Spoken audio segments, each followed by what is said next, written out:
Hello, welcome to Converging Dialogues. This is Xavier Bonilla. Okay, on this episode, I am very happy and very privileged that I bring the conversation I had with Michael Cook. Michael is the class of 1943 University Professor of Near Eastern Studies at Princeton University. He was educated at Cambridge, and he studied English and European history and learned Turkish and Persian there.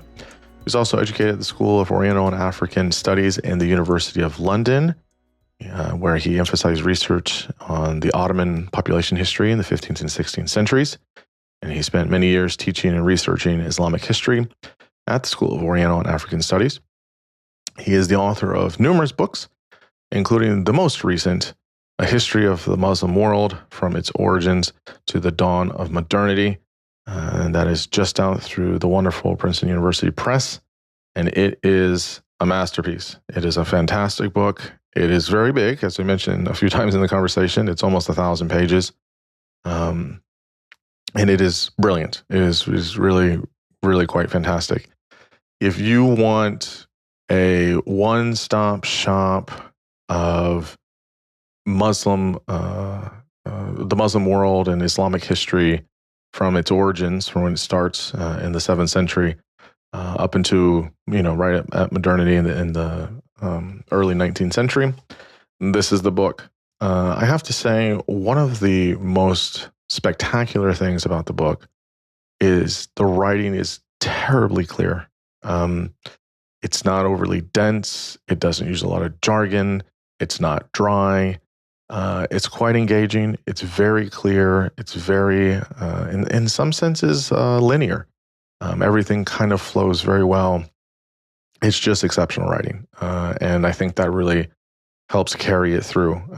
Even if there are certain decades or centuries you're less interested in, the writing is still fantastic and you can get a lot out of it. And so there's everything in there from the early caliphate to the Ottomans to different countries in the world, and just some kind of new ground that's kind of covered there. And it's a fantastic one volume on the history of the Islamic world.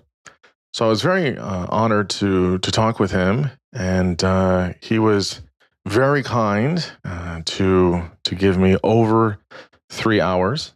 I think the joke I make somewhere in the conversation is, if you're going to write almost 1,000 pages, you got to give me a couple hours to cover this. We're covering 1,200 years of history here, and so many things, and so I need a couple hours here. So I'm always, as listeners will know, very excited to have the really big, long 3+ hour conversations, and I really was very grateful for him giving his time, his energy, and his enthusiasm, and it's a fantastic conversation. So we kind of just walk through kind of how the book does. We start at the beginning. We kind of set the stage. We talk about Islamic civilization from its origins to modernity. We talk about some of the early antecedents. So before Islam gets on the stage, what was going on in the world, in the region. We talk about the genesis of Islam, how it started. Of course, we talk about the Prophet Muhammad and really his creation of a monotheistic religion and also a state, and he emphasizes both of those. And it's interesting because those kind of carry through even until today. It's very, very interesting. We talk about succession after the death of Muhammad, and I've talked about that a bit on the podcast before, where we kind of do it in a very synthesized way and what was going on there. We could talk about the Caliphate. We talk about the Umayyad dynasty, the Abbasid dynasty. We talk about how important Islam as a religion and the Arabic language were for Islamic civilization in the 7th and 8th and 9th centuries. We talk about the origins of the Turks, Turks being pagan and interacting with Islam. We talk about the 3 ways the Turks spread out of the steppe. We talked about the Mongols and their relationship with Islam, the Seljuk dynasty, the Safavid dynasty, and their impact of Shiism.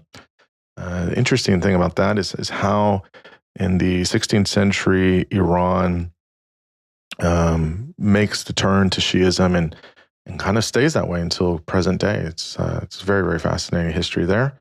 We talk about, of course, the Ottoman Empire, their administration and integration of other cultures.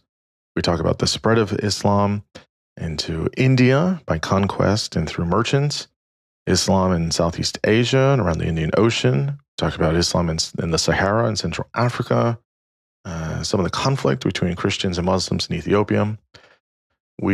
As we kind of traverse through the conversation and go through time and history, when we get to the end, I'd say we spend about a good half hour or so towards the end of the conversation talking about Arab identity and what does it mean to be an Arab? How do we define that? What is that? What constitutes being an Arab? Really interesting. He kind of gives a 3-tier system. I found that very, very illuminating the way he describes it. We talk about the spread of Islam through conquest from the beginning and why that's kind of critical. We talk about Islam juxtaposed with other religions and cultures throughout time and how that worked. We spend a little bit, kind of like a epilogue as much as in the book, because the book only goes up to 1800. So we talk about Islam in the modern period. We talk about Islam in present day and where it's going in the future. There's over 2 billion Muslims in the world, and there are many, many, many forms of Islam and what's going on with some of those forms, where we might think it's headed, and many other topics. Again, this is a wide-ranging conversation, but I must say, listening back to it, I was just as engrossed with it as when I was talking to him. So it makes for, I found, really easy listening, and I welcome all feedback that listeners have on the conversation. You can do that. The best way is over at the Substack, convergingdialogues.substack.com. So obviously, if you're not following, follow, subscribe. You can get this direct to your email inbox. Obviously, you can find all the platforms for podcast. And you can also engage with myself on this conversation or other conversations in the comments, through messaging. Always love to hear from listeners what they think. Same on YouTube. YouTube's a little bit more, public in some ways. Substack's kind of direct. So, either is fine. But love to see you in both those places and appreciate it for all the contributions. And now I bring you Michael Cook. I am here with Michael Cook. Michael, thanks so much for coming on the podcast. It's an honor. Well, it's a great pleasure for me. Yeah, well, the pleasure's all mine. You have written a masterpiece. I mean, there's no other way to say it. You've written a tome of a book. It's called A History of the Muslim World, from its origins to the dawn of modernity, out through the wonderful Princeton University Press.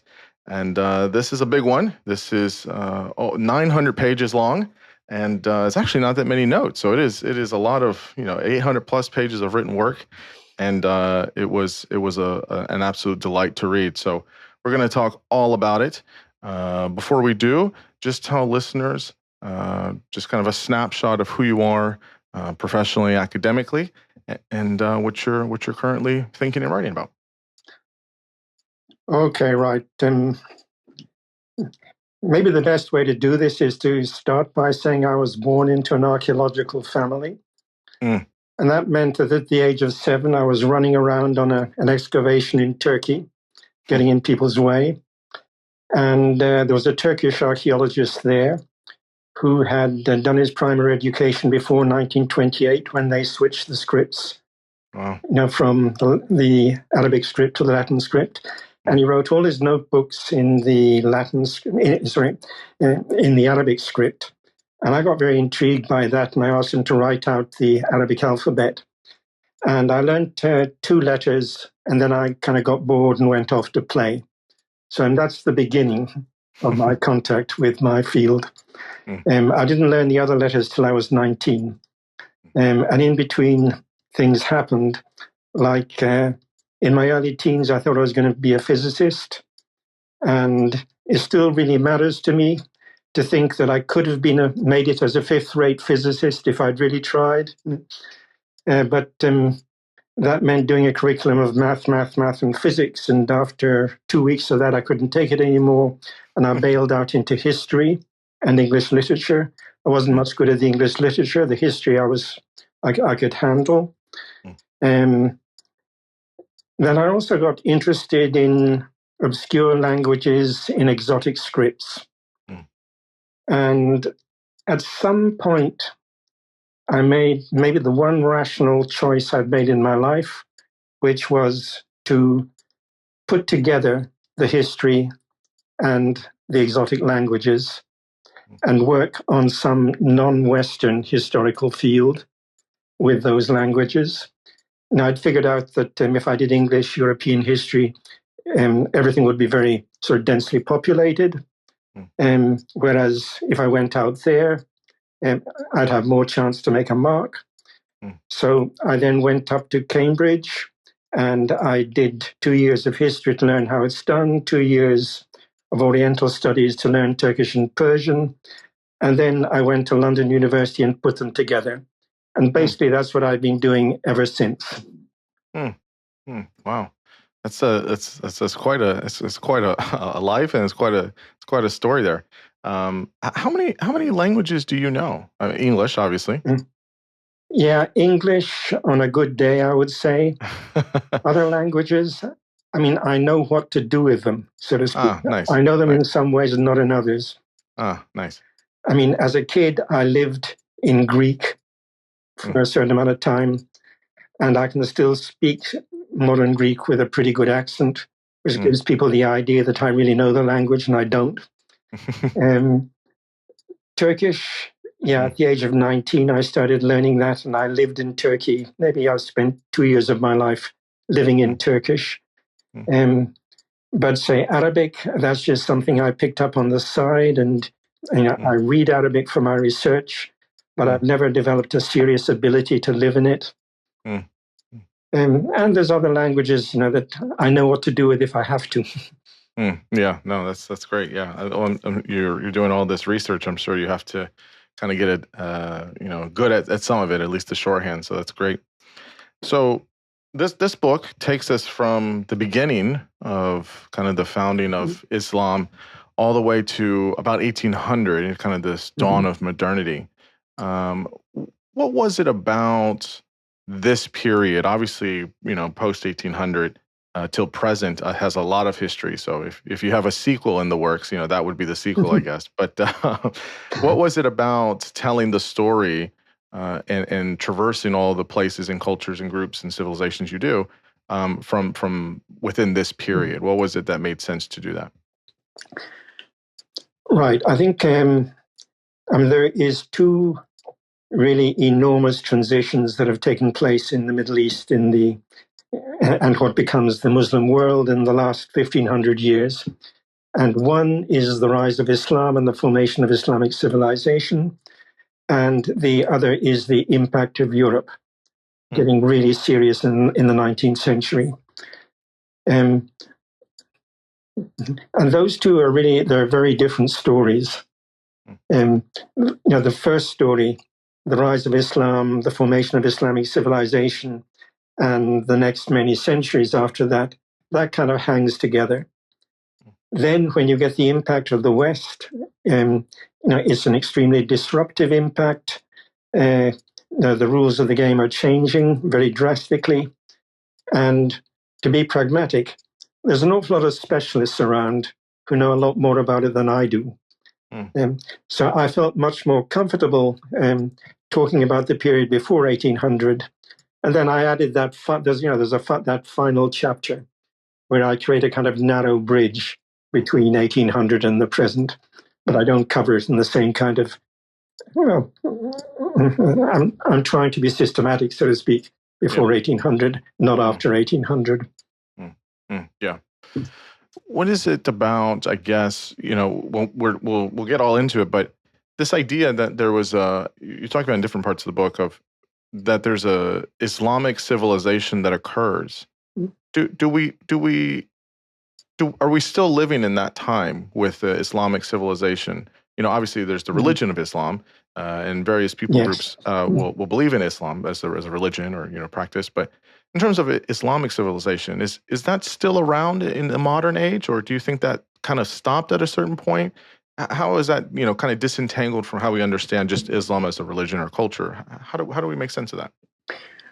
Right. I mean, what I would say there is that in a very real sense, Islamic civilization isn't up and running anymore. I mean, obviously, there's a tremendous amount inherited by the modern Muslim world from that past. Religion above all, literary languages, historical memories. But my sense of modern history, the last 200 years, is that the impact of Europe has been so disruptive of other civilizations that, I mean, in 1800, Islamic civilization was a sort of complete set of structures within which you could live your life. I don't think that's the case anymore. I mean, if you're living your life in any part of the Islamic world today, you go to school, the school looks like a Western school. You go to college, the college looks like a Western college.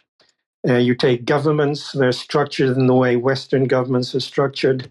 There's just too much that has changed for me to have the sense that the pre-1800 civilization is still functioning. It sounds like there's the so-called West or kind of the Western world, whether that's Europe or and then later the United States, has been a kind of disruptor or has some that is not allowing for this continuity of Islamic civilizations. Is that about what you're saying there? Exactly. Yes. Interesting. That's very interesting. Well, needless to say, as you mentioned in the book, there are still 2 billion, at least, Muslims around the world. It's a massive religion. There's so much cultural and historical aspects to it. So let's start, I guess, kind of at the beginning here. Before the Prophet Muhammad, before Islam kind of starts, what do we see, or what was the kind of environment, kind of parachute us in to pre-Islamic Middle East in the 7th century? What was going on? What was there? And I guess what was the kind of fertile ground or some of the antecedents that had a local religious idea rise with the Prophet Muhammad and then continues onward? What were some of those early kind of seeds there? Right. So we've got a Middle East that is made up of 2 empires and Arabia, we could say. And the 2 empires, I mean, they are, for that period, state-of-the-art empires. They have large, rich agricultural territories. They raise a lot of taxes. They're ruled by elaborate bureaucracies, and they have large, state-of-the-art armies. And down south, you have Arabia, mostly desert. There is no kind of empire there. You can barely talk about states. I mean, there was a pretty decent monarchy way down south in Yemen, say in the 5th century into the 6th century. But by the time we get to the rise of Islam, that has disappeared, and there's no state in Yemen anymore. So we have this stateless territory, much less wealthy than the territories up north. They don't have the same vast agricultural lands. You can't raise much in the way of taxation. You have a tribal population that doesn't appreciate being taxed and is going to make it very hard work for you to do that. It is not a great place to try to found a state. And I think one of the great paradoxes of the rise of Islam is that the Prophet Muhammad established a state in one of the most unlikely places in the world. That sort of desert territory in Western Arabia with a few oases. Yes, it's very interesting. As you're alluding to, I believe, the 2 empires at the time are the Roman Empire in the west, west of Arabia at least, and the Persian Empire to, I guess, the northeast, right? These are the 2 kind of big empires, right? And so there was, obviously these were for the Roman Empire, the Byzantine Empire at the time, it was Christian. I think at the time the Persians had more of a pagan influence, right? Or maybe Zoroastrianism was there Yeah, of sorts. right. I mean, I wouldn't call it paganism, and it's not a sort of old-fashioned many gods pantheon. It has a very central. I mean, if you like to use a very old-fashioned term, it's a higher religion.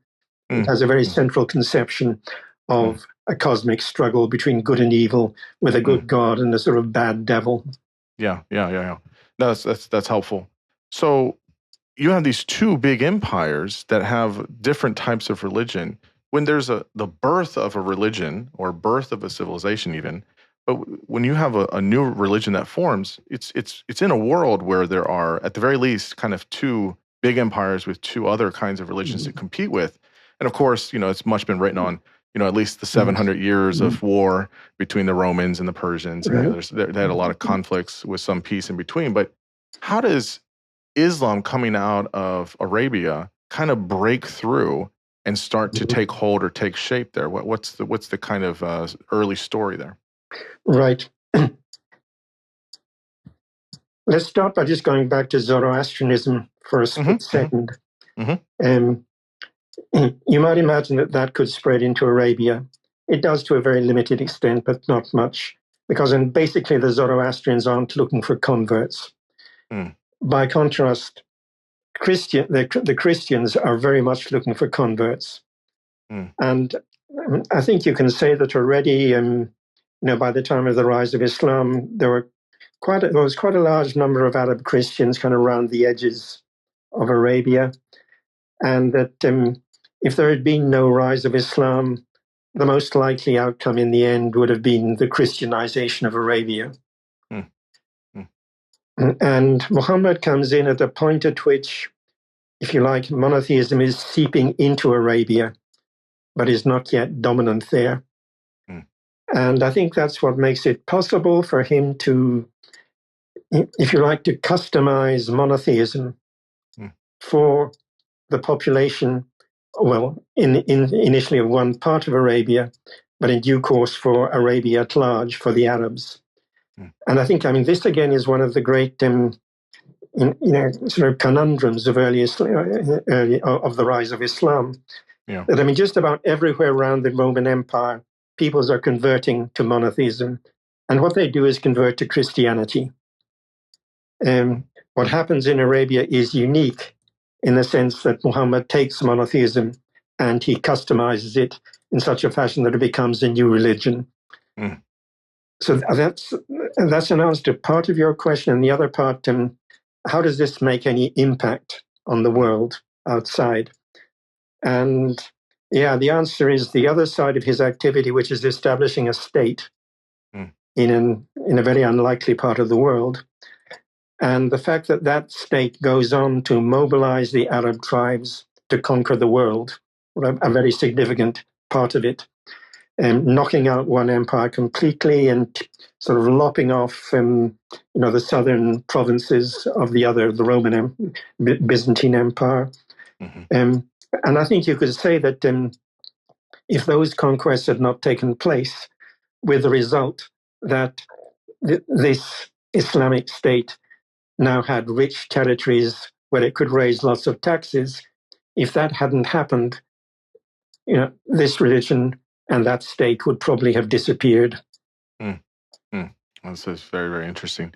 I want to come to Prophet Muhammad, especially about the two things you mentioned about a monotheistic religion and also a state. It's a very critical part there.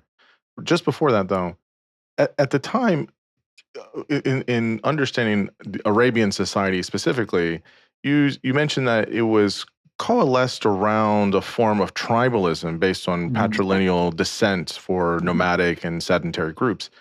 Why do you think there was an emphasis here on, kind of this tribal patrilineal descent as opposed to states, maybe like in other places? What was animating that? Okay, why it's patrilineal as opposed to some other form of kinship, I wouldn't know. But patrilinealism is extremely common, so it's not, I think, in the least surprising. But as regards tribes against states, I think how can I put it? I mean, historically, you tend to have either one or the other. I mean, your basic problem living on this planet is security. I feel fairly secure here in Princeton because as a police force, I don't expect to have to defend myself. I don't actually own a gun and so forth. By contrast, you live in a society without a state. You're going to have to do your own security, and you do that through kinship. So, as it were, kinsfolk stick together, and that's the basis. That's the small scale basis of tribalism, and then tribes are simply larger kinship groups. Yeah, no, that makes sense.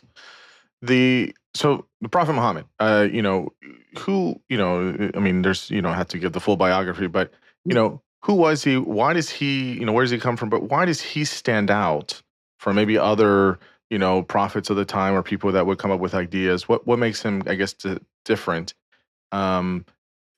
Second to that, there seems to be a kind of difference in style or treatment of the, Muhammad of Mecca, Muhammad of Medina. Some people have talked about that. And more importantly, this monotheistic religion he's creating, and also creating a state in a particular way. That's very important. So yeah, kind of give us the landscape here. Okay, right. So we're starting with who Muhammad is, where he comes from. And of course, he comes from Mecca, which is a settlement in the desert of Western Arabia. No agricultural land. They make their living by trade. And it's in that context that Muhammad goes from Mecca as a young man to Syria.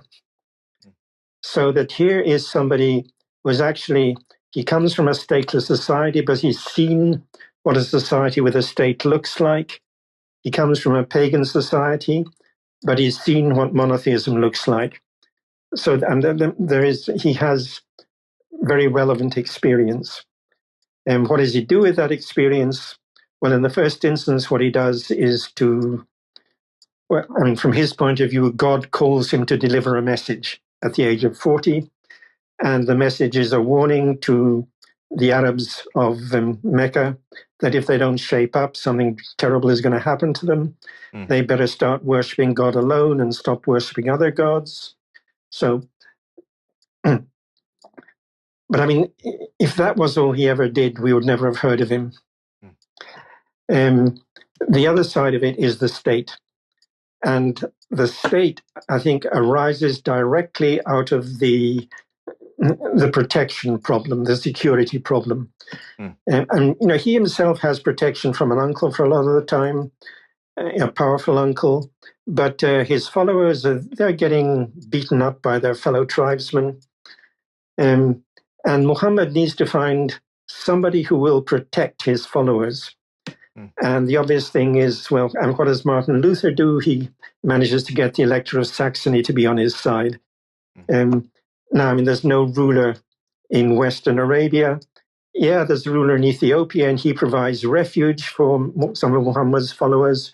But I mean, unless Muhammad wants to shift to Ethiopia, if he wants his religion to catch on in Western Arabia, he's got to find a solution there to the protection problem.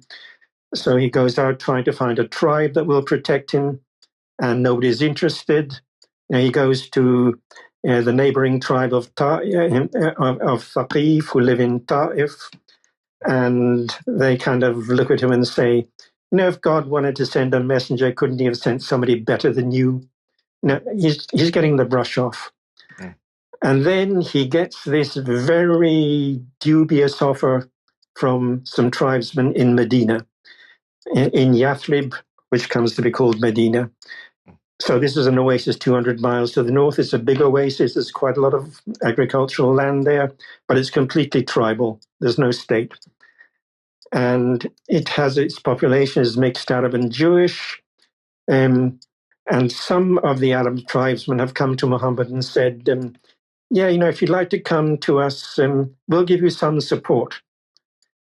But I mean, basically, he's walking into a large anarchic oasis. It's in no way assured that the support he gets is going to let him prevail there. And in fact, it takes him several years before he dominates the whole oasis. So, whereas the monotheist preaching, so to speak, from the point at which God sends him as a messenger, it's very clear what he's doing. He has intent in advance.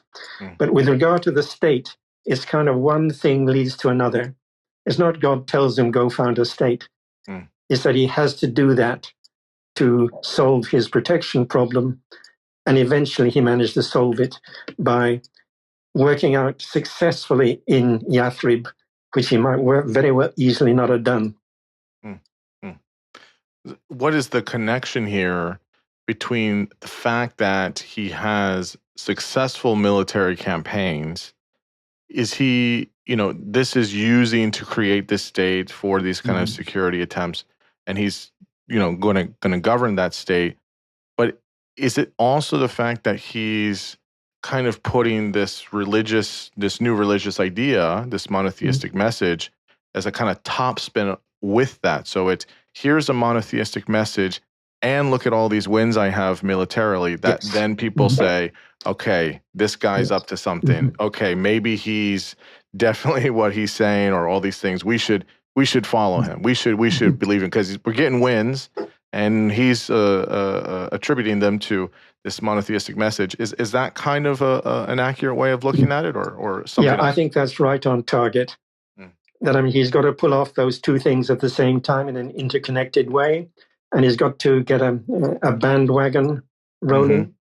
And after he's won a few battles, and people have heard his message, they say to themselves, "Yeah, maybe we should get on this guy's bandwagon." And so he's around for a little bit, and then he dies. And the succession has, been much written and talked about, and all these things about who takes the lead after him after he's gone. And you talk about the caliphate. This is that happens, and you break it up into three parts: the successors in Medina, the Umayyads in Syria, and the Abbasids in Iraq. These are modern day states. Yep. We'll talk about each of these because there's obviously each of these have these big dynasties, which we'll cover, which are very fascinating. But what's the kind of thumbnail sketch of this? Give us the broad brushstrokes of the caliphate and how this worked in the 7th to 9th century. Okay, so we take it from 632 when Muhammad dies to, some point in the 945 or something like that in the 10th century. Yep. Okay, so phase one is the caliphate, the successors to the Prophet ruling in Yathrib, now Medina. And there's an inherent instability about that, in that by now, always the wealth is out there in the conquered territories, not there in the Hijaz, in Medina. And also the military forces are now out in the conquered territories. That's where all the soldiers have gone. And there's a sort of dearth of military manpower in Medina. So you have an unstable situation, and Medina has tremendous cachet because it's where the Prophet established his state. But geopolitically, this is not sustainable. And so when one of the succession crises leads to a civil war, the metropolis, the capital, moves from Medina to the conquered territories, as it happens, Syria. So that's phase one, ended with a civil war that moves the capital. And that's where the Umayyads come in. The dynasty is founded by Muawiyah. And what is unusual about him is that he has been provincial governor in Syria for I forget how many years, but it's a lot of years. In other words, he's very well dug into a province which has a large army because it's on the frontier with the Byzantine Empire. So you need really good troops there. So you have an army that's on its toes and a guy who has control of that army. So he is by far the most powerful player in that first civil war and he gets to found the next dynasty. Mm. I mean, it could perfectly well have happened that at that point the empire broke up, like Alexander the Great's empire broke up after his death. But Muawiyah he's the guy who held it together, reconstituted it. So then Muawiyah down to around about 750, that's the Umayyads ruling from Syria until things start going wrong with them at the end, when two things happen. Okay, let me give you just a bit of structure here. Mm-hmm. The best armies in the caliphate are armies that have to fight major enemies across the frontier. So the Syrian army is one of the best. The army of what we call the Jazeera, we're talking about sort of northern Iraq. And they have to fight the Khazars, who are Turkic people north of the Caucasus, and who enjoy invading the caliphate. So you have have to have a really good army there. And the third place is northeastern Iran, Khorasan, where you're up against the Turks. They're a serious military threat there. So you have a really good army there. So those three armies, they are by far the most powerful forces on the scene. And what happens at the end of the Umayyad period is that the Umayyad who takes over in 744 is a big general who has control of the army in the Jazeera in northern Iraq. And he uses that to take over Syria, creating very bad blood with the Umayyads in Syria and with the Syrian army.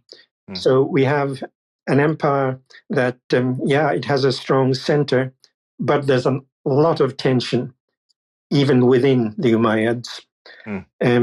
Meanwhile, out there in northeastern Iran, in Khorasan, that third army has been recruited by a religious movement that is seeking to put the Abbasid family, another Meccan family, on the throne.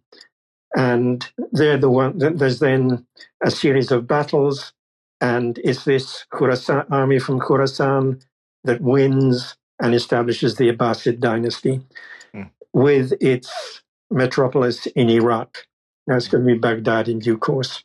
And then the Abbasid dynasty is in pretty good shape, apart from one fairly lengthy civil war, down to, let's say, the middle of the 9th century. And then things start going badly wrong. And within a century, the Abbasid caliphs are just puppets. They're a cipher. So that's three phases. Yeah, that's a great overview. Yeah, because it gives us a little bit of a skeleton there. So obviously, it's a lot of years of history here, which you cover in the book very well. So I'll just kind of go through a little bit here. So the successors you talk about, there was a split, and you had the first three caliphs right after Muhammad dies, Abu Bakr, Umar, and Uthman with Ali. They make up what we know as the Sunni Muslim majority. How shortly after you mentioned it right there in the beginning, out of Arabia, you have these conquests with Muhammad, and then his successors. They push into Syria and beyond, but they were still having a central government in Medina. Is this right? And how were they? How are they basically? Not only do you have a new state and a new religion and a major figure, but now and some wins. But now you're starting to have what it's like to have a government, what it's like to have a way to reign, and then you're pushing in to other places where empire is around or whatever. So how did they have an expansion, and how did they use a central government in Medina shortly after Muhammad died? Right. And to my mind, the remarkable thing is the extent to which the central government in Medina is actually able to call a lot of the shots. I mean, they're the ones who give orders to generals of tribal armies, go conquer that place, go conquer that place. sometimes their orders are flouted. Like there's a real question whether the conquest of Egypt was something that the central government wanted, and there's indications they didn't, and it was the guy on the spot who went and did it. But I mean, there is real power in Medina, and there is a real it's a simple administrative structure, but it's a structure. The caliph is able to appoint his own men to key offices. He does a lot of consultation of the elite in general, but it's a reasonably strong government, and there's such a surprise coming out of tribal Arabia. And so that was half the question, but there was another half. Yeah, well, I guess the other bit of it is that how was there was this way of having central government in Medina, but how they're pushing into other parts where there's on the borders of all these other empires as well. So it didn't just stay in Arabia. It was also, pushes into Syria and then eventually gets into Iraq. We're starting to see a bigger expansion of this new state and religion, all these things. I guess, how was that able to happen? Was the conquest just that good, or what was it that there was a push there? Right.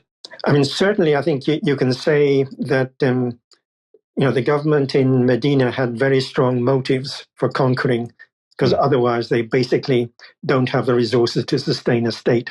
But yeah, why were they so successful? Why were the Arab conquest so successful? And I think there a key fact is something we haven't mentioned, I think, so far, which is that we have these two empires, and as you said, they keep fighting each other. But I mean, typically the pattern down the centuries is they fight a bit, and then they make a peace, and there's peace for a while, then there's another war. But none of this really shakes the balance of power. It's a remarkably stable balance. But you get to the early 7th century, and it kind of goes crazy. You have this war that lasts not just 2 years, 3 years. It lasts for 2 or 3 decades, and it's a really desperate war in which, at one stage, Constantinople, the Byzantine capital, is under siege. At another stage, the Byzantine emperor is marching on the Persian capital, and the only reason he doesn't actually go there is because the very alarmed Persians in the capital decide it's time for regime change and making peace with the Byzantines. So, I mean, things are really seesawing in this crazy kind of way, and the empires have done a lot of damage to each other. They're reeling. So, I mean, if ever the Arabs were going to conquer all this territory, that was the time to do it. Yeah. It sounds like right time, right place, but then also you're just getting a third player here to kind of shake things up, and it certainly does that. So we get to the Umayyad dynasty, which is almost 100 years. You talk about there's at least 14 major rulers, and you mentioned 3 major ones. I think the first one, which you've already mentioned. What was it about those 3 that make them significant or stand out as this way of trying to reestablish the empire after conquest, moving from eventually Syria to Iraq and a further expansion? Talk about why some of these rulers were so important. Right. And to start with one very prosaic thing, each of them rules a long time. They're the longest ruling Umayyad caliphs. Then, as to what they do, yes, I mean, as you mentioned, Muawiyah is the founder of the dynasty.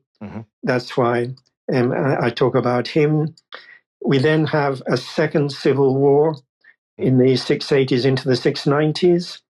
And the ruler who really kind of picks up the pieces and reassembles the Umayyad Empire is Abd al-Malik, who rules either side of 700.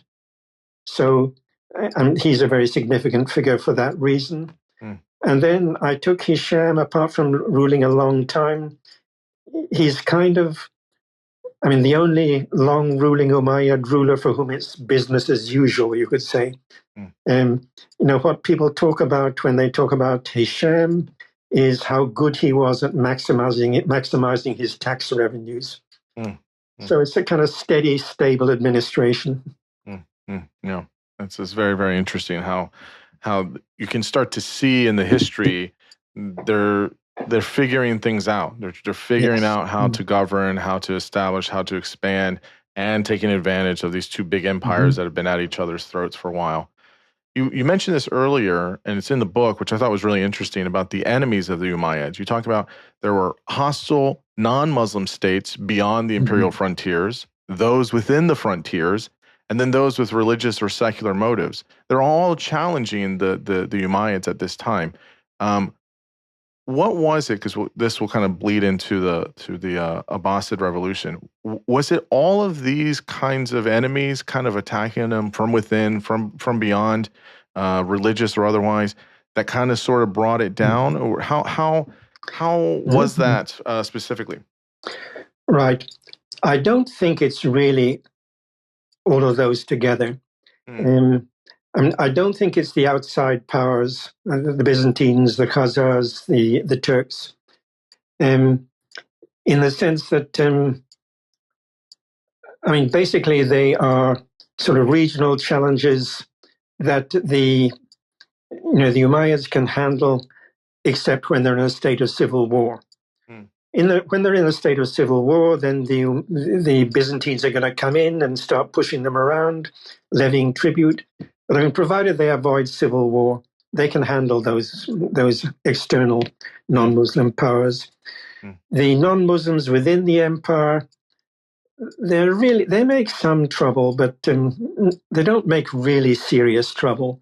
There's no non-Muslim rebellion that really threatens regime change.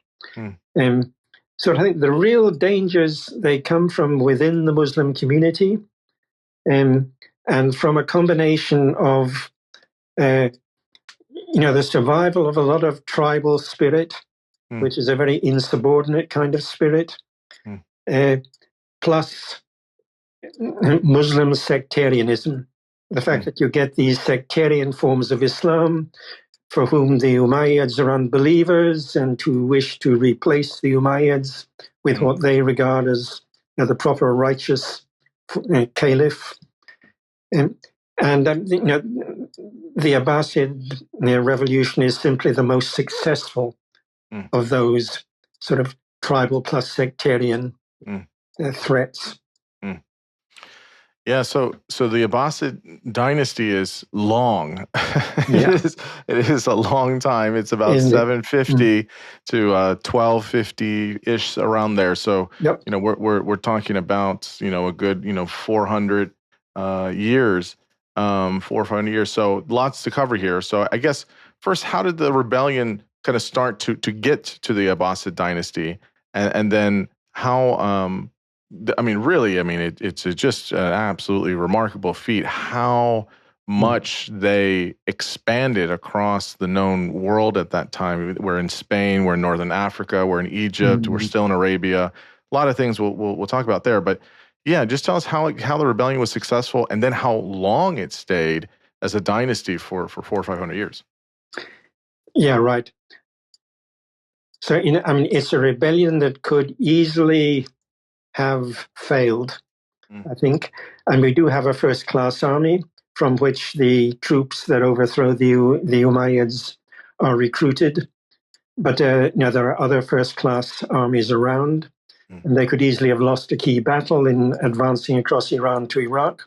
And then the next thing that's very chancy is and there weren't any Abbasids, any members of the family in Khorasan. It's all done by their agent there.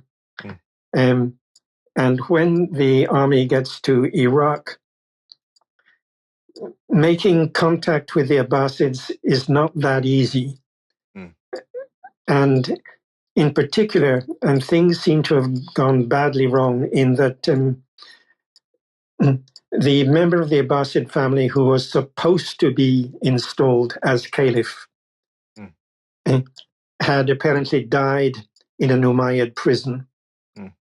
And it kind of looks like nobody knew what to do next. and they're kind of flailing around. And after a while, they install another member of the Abbasid family who rules as caliph for a few years. But I mean, at that point, again, it could have gone badly wrong. And then you have, there's another major battle still to come against the Umayyads. And then there's a split within the movement. The agent who had recruited the army in Khurasan turns against the caliph, or the caliph turns against him, and he has to be sort of liquidated. There's an awful lot going on where that rebellion could have failed, but it does succeed. Yeah, this is very, very interesting. Well, since it's such a big dynasty, much like in terms of how people look at it, like the Ottomans, which we'll get to later, people usually look at early, middle, and late Abbasid dynasty. So it's really, I think, that I think you say that there's some civil wars and there's a coup in 861, and that kind of ends the imperial phase of Abbasid rule, and then that's where we kind of see the middle Abbasid rule. I guess the question I have here is, how did they expand? So you see the Abbasids ruling in northern Africa, and then also in Andalusia, in Spain, in Portugal, and some people don't. I mean, some people do, but some people don't know that Spain and Portugal were ruled under Muslim rule for a long time, large part of their history. What was their motives for expanding this way, and how were they able to run it from so far away? Right. Yeah. I mean, it's kind of incredible going back to the Umayyad period that the Umayyad caliphs could actually hire and fire governors of Spain. They could send a guy to govern Spain. They could tell him to come back and send someone else. I mean, it's extraordinary. Yeah. But with the Abbasids, there is a definite loss of territory in the West. In that, Spain is under Muslim rule for centuries, but the Abbasids don't actually make it to Spain. I think there is one minor expedition that attempts to take Abbasid power to Spain, but it's a failure. So basically, Spain is independent in the Abbasid period. Then what's happening in North Africa? Well, the Abbasids take a firm grip on Tunisia. But whatever is to the west of Tunisia, they kind of let go. So it's a smaller empire in that direction than the Umayyads had ruled. But nevertheless, the fact that they exert some kind of power in Tunisia is, that in itself is quite remarkable. But it doesn't last. And in 800, they do a deal with the incumbent governor, which says, okay, you can be autonomous, your family can inherit from you, you just send us some tribute. And that deal then continues for a while, and I don't know when that tribute sort of peters out. In Egypt, I'm curious here, Egypt has a long history, it's a long civilization, but at this period, though, there's a big Coptic influence in Egypt, and I think there still is somewhat today, if I'm not mistaken. So, how did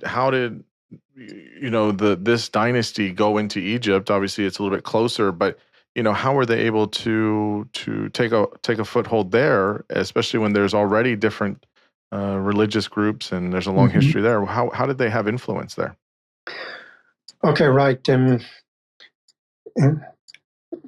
One thing about the Copts is that they were peasants and town dwellers, but very largely peasants.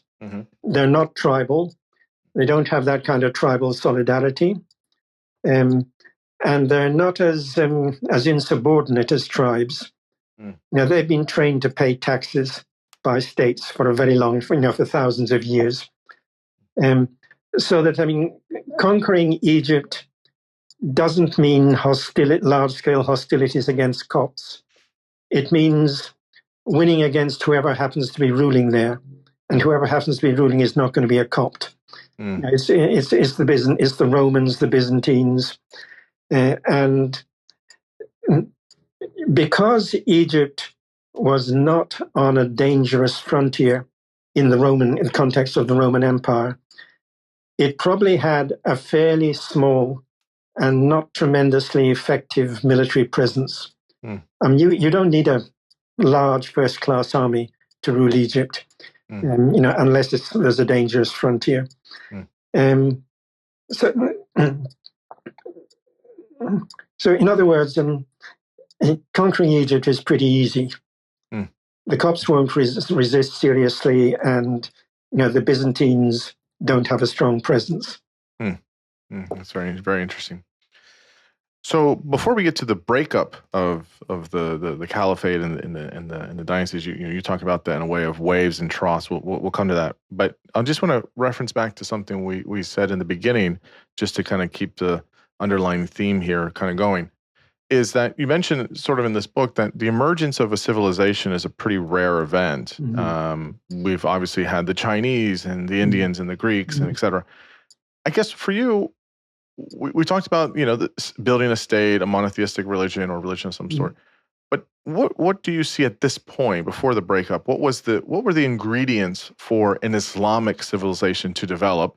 You can talk about the use of the Arabic language and how that was critical, and then where religion of Islam comes in. But what did you see at this time that is the ingredients for an Islamic civilization? Right. I think the Arabic language developing rapidly into a full-scale literary language and Islam are absolutely crucial. They are the backbone, so to speak, around which this civilization forms.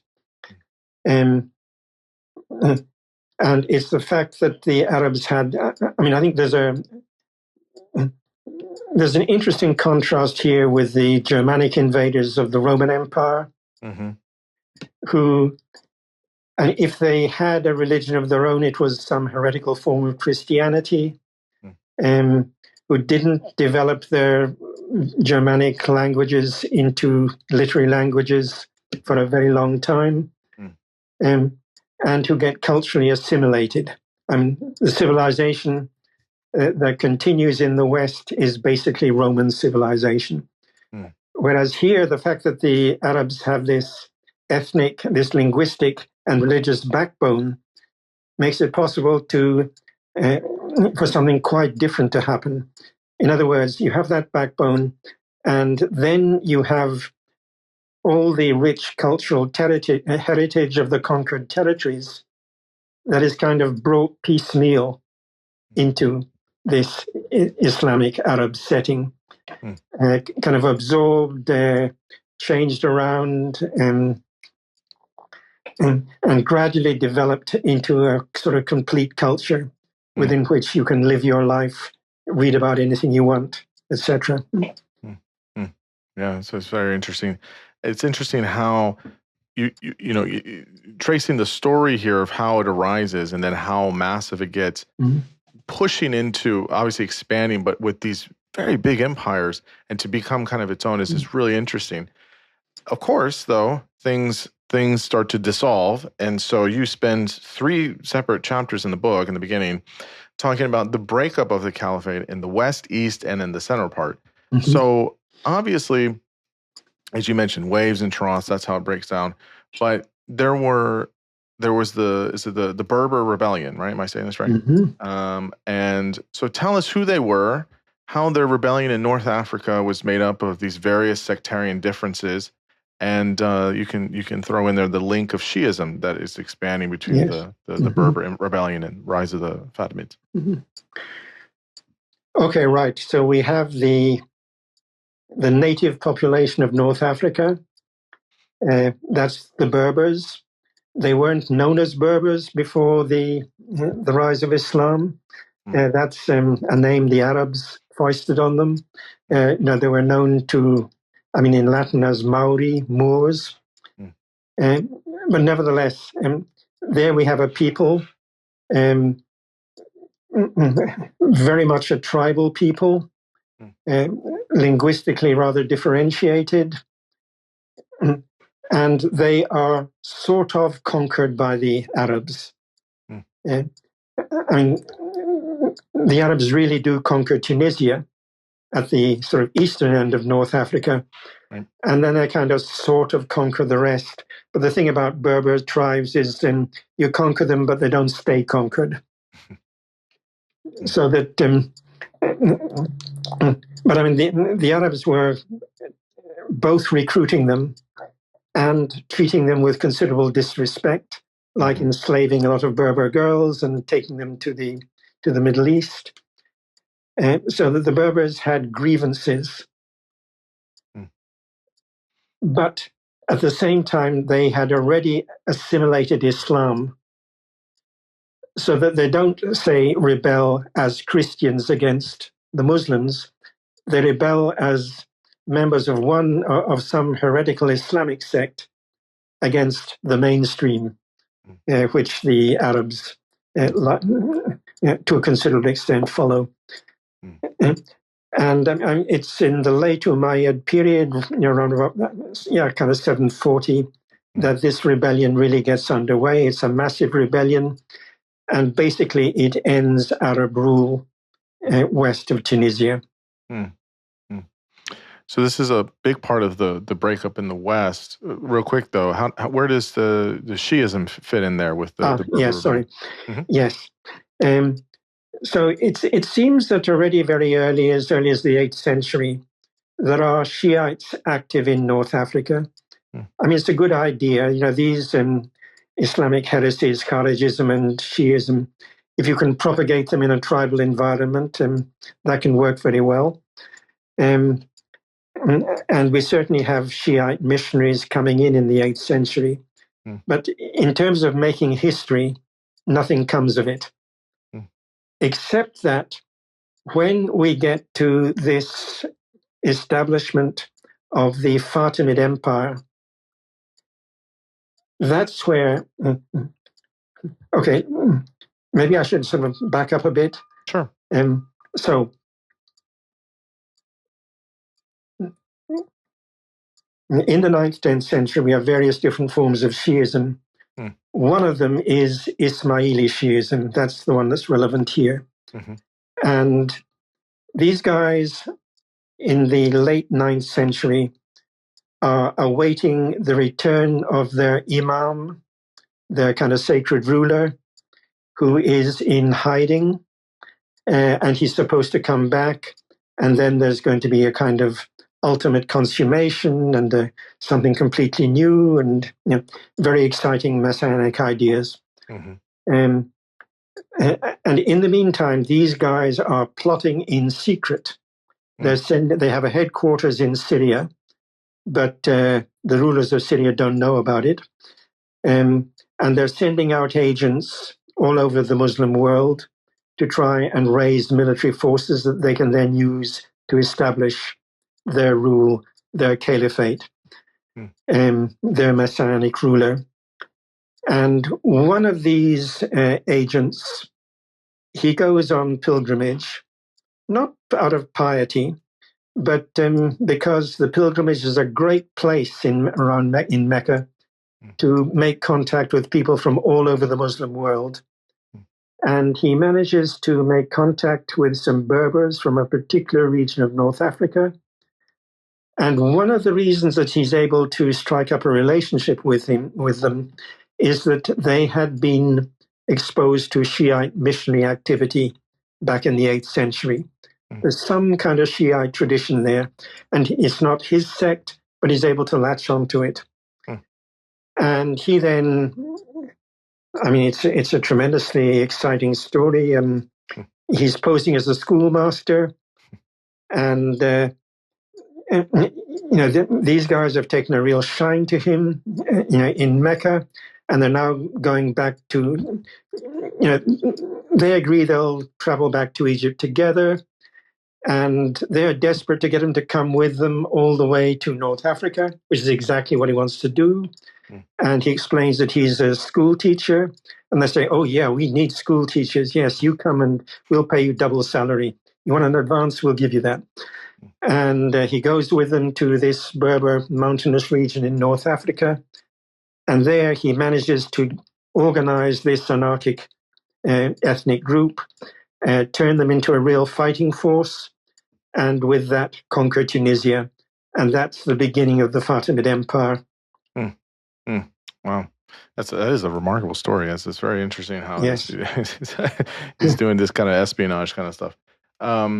So interestingly here, then, you talk about this is sort of the downfall in the West, or the breakup in the West, I should say. In the East, a little more complicated. Obviously, Iran is a big player here. We'll come to Iran a little bit later, but just for the purposes of the breakup of the caliphate, how critical was it that there were these kind of different ethnic makeups of Iran? You see this through the language, and there was some disillusionment there.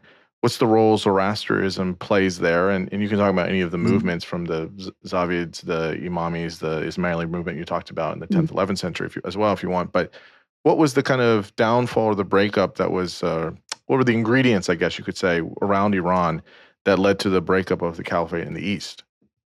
Right. Well, some of it definitely has an ethnic character to it.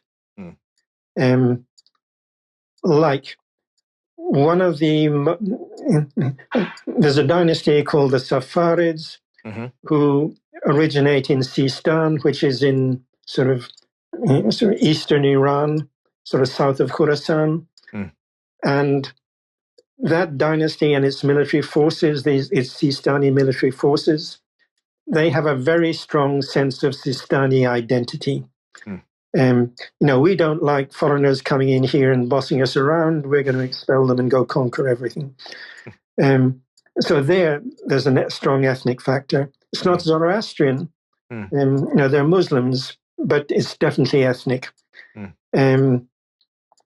If you take the origins of the Buyid dynasty that gets to rule a big chunk of Iran and also Iraq, they come from the northern mountains of Iran, south of the Caspian Sea.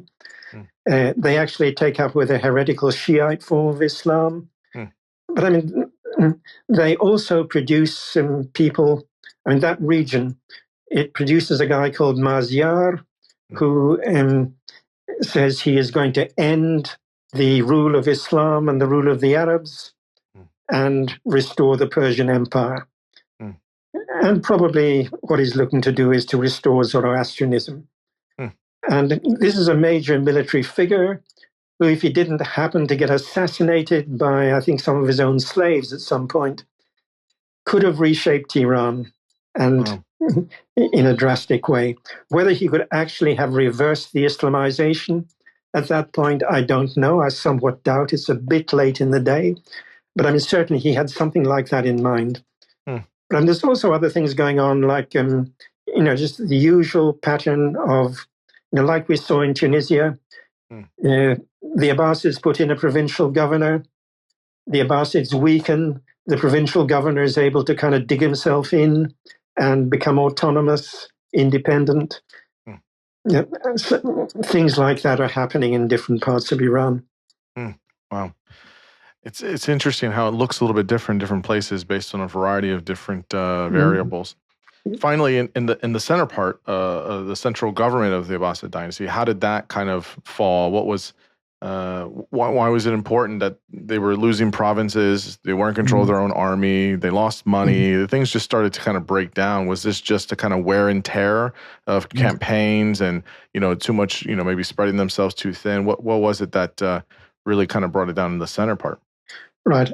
I guess one factor is that any dynasty is going to have bad luck from time to time. Sure. You'll have an idiot, an incompetent on the throne. That's just the way it works. But I think the deeper structural reason why that kind of bad luck was so disastrous for the Abbasids, I think, is the decline of the agricultural economy of Iraq, of southern Iraq. I mean, what in Arabic was called the Sawad, the Black Land, which was the tax basis. Well, it had been the tax basis of the Achaemenids, 1,000 and more years before. The tax basis of the Parthians, the tax basis of the Sasanian Empire. Iraq was a tremendous place in fiscal terms, debase your empire. And initially it was that for the Abbasids. But for reasons that I don't fully understand, in the 9th century, that agricultural economy goes steeply downhill. And that, I think, is a tremendous weakening factor for the Abbasids. Yeah, it's quite interesting how it's obviously very different outcomes from the Umayyad dynasty, and you can kind of see some very interesting there. So to set us up for the last question I'll ask you on this part of it, and then we'll get to the kind of the bulk of the book, which takes a lot of wonderful history. I really love this part of the book.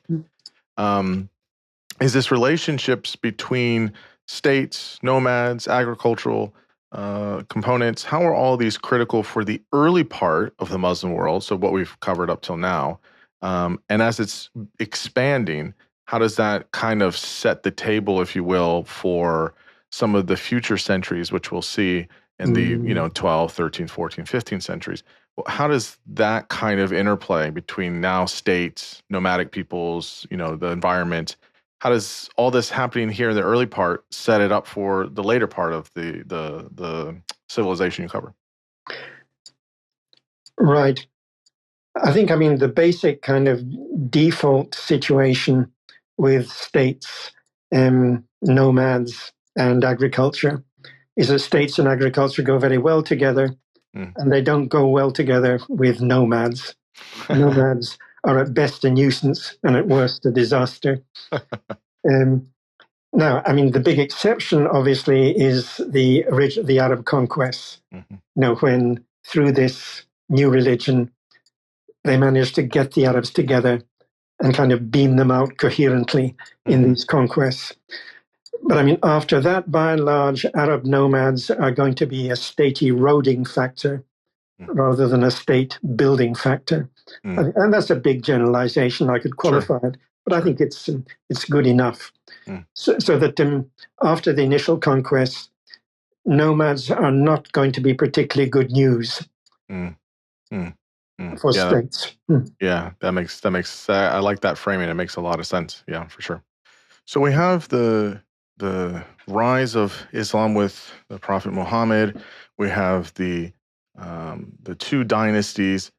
And then we get to something that's probably a little bit more or closer to, in time, to the modern period. We'll come to the Ottoman Empire, of course. We'll come to many of the aspects of the Persian Empire. Really interesting work that you did, the chapter on India, which I found was absolutely fascinating. So we'll come to all of it in turn.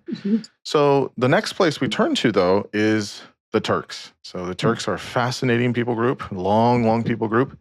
And there's even definitions of what it means to be a Turk. But where is the best how can we best understand the Turks and where they come from, right? We know eventually there's a place called Turkey in modern day period, and there's Anatolia, which is a pretty large region, and so there's all of these different places. But as you've been stating, these folks are not quite nomadic, and so they're moving around. So where do we find the Turks coming from? You talk about some of the origins in Bulgaria, but really in this Orkhon Valley in Mongolia, and that they spread all over the Eurasian steppes by the 6th century. So yeah, just kind of tell us some origins here as best we know about where the Turks come from. Right. Now, the honest answer is we don't know. But to be a bit dishonest, then what can I say? So they first show up in sort of the region of Central Asia, Inner Asia. And we're getting them, external sources like Byzantine sources are mentioning them in the 6th century. Then by the 8th century, we've actually got, the external sources are calling them Turks. So that's one major datum. Then we go to the 8th century, and we have a small amount of evidence of a Turkic language that was then spoken in Bulgaria by people who came from most immediately from sort of the bend in the Volga. And we also have in Mongolia a lot of evidence of a Turkic language. Yeah. Those two Turkic languages are already very different. I mean, they must go back genetically to the same origin, but that origin must have been way back.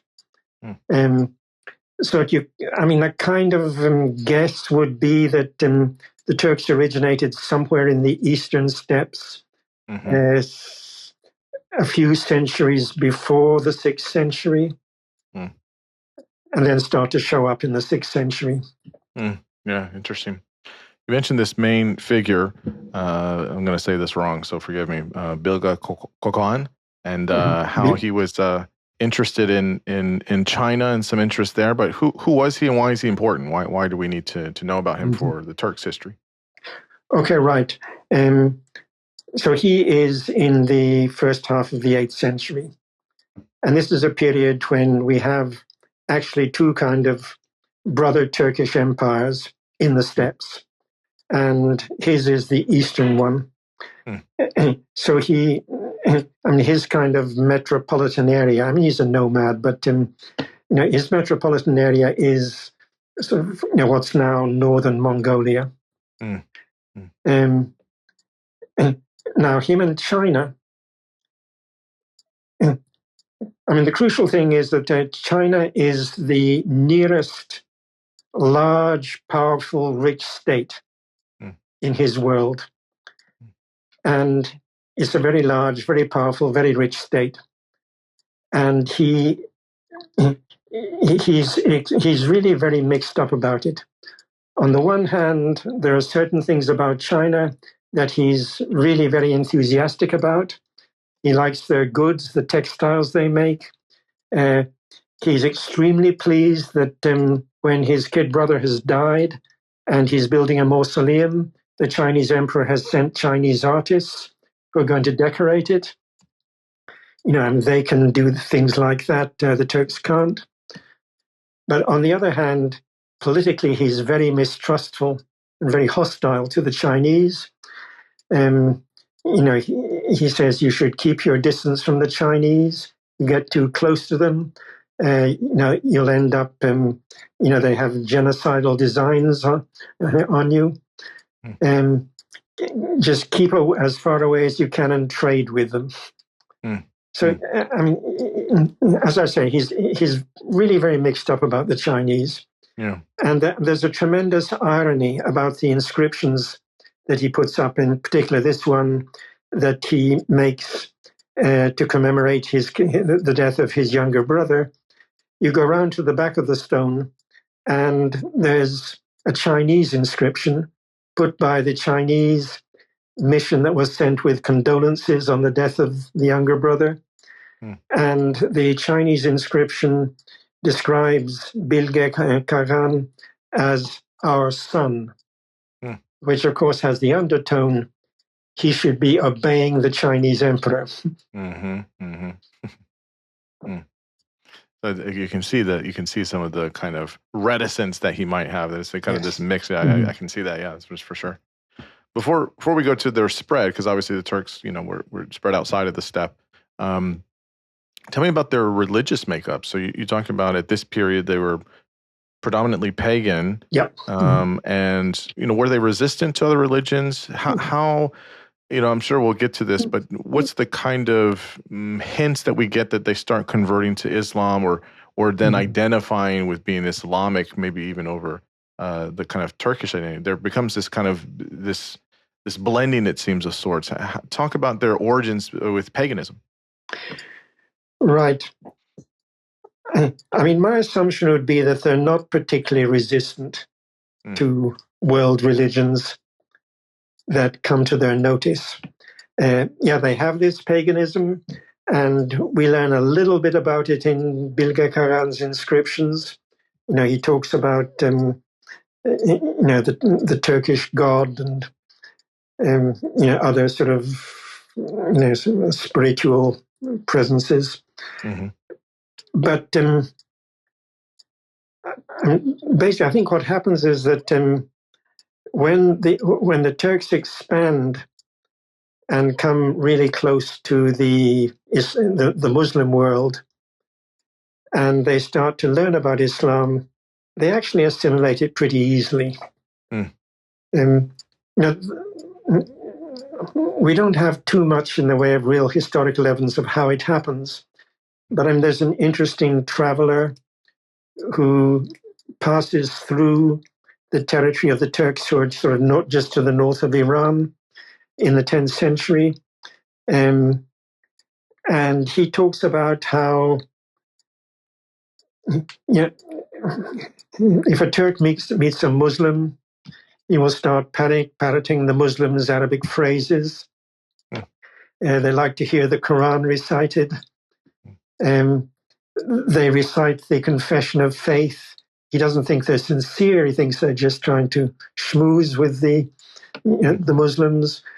But there's clear kind of already Muslim influence there in their lives. But there is some resistance, yes, because there's a story he has about a Turkish tribal chief who converted to Islam.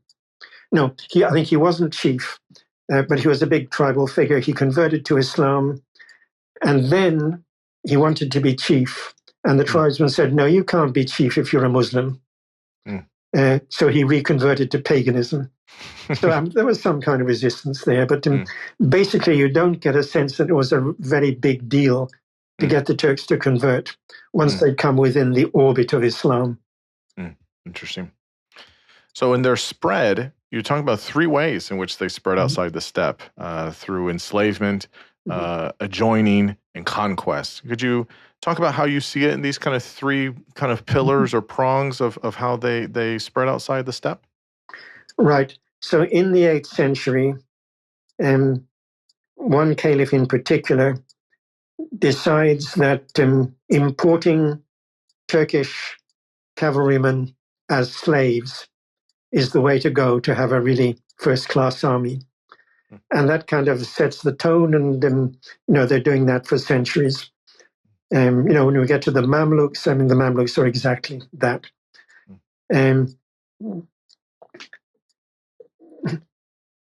How these Turks get enslaved, I guess there are two ways it happens. One is that a Muslim state sends out an expedition into the steppes and manages to catch some Turkish boys and bring them in. And the other would be that the Turks are raiding each other and then selling captives to the Muslims. And I have no idea what the balance between those is. So that's one way. And this expansion, as I said, it eventually we'll get the Mamluks in Egypt. We even get Turkish slave soldiers in West Africa, because there's one ruler of Mali who is passing through Cairo, and Turkish slave soldiers are the prestige item. So he buys himself, I forget how many, and takes them back home to West Africa. So that's one way in which the Turks spread. But that doesn't have any serious demographic impact anywhere. Right. Secondly, you get the Turks kind of infiltrating territories close to their nomadic domains. And that's how, say, an area like Khwarezm, south of the Aral Sea, as was,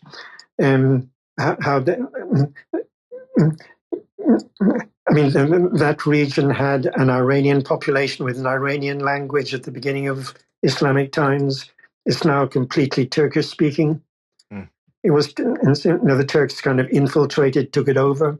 Same thing in, what's now Uzbekistan, and further east in, Chinese Turkestan, alias Xinjiang. Yes, that was not originally a Turkish area, but the Turks had spread into it.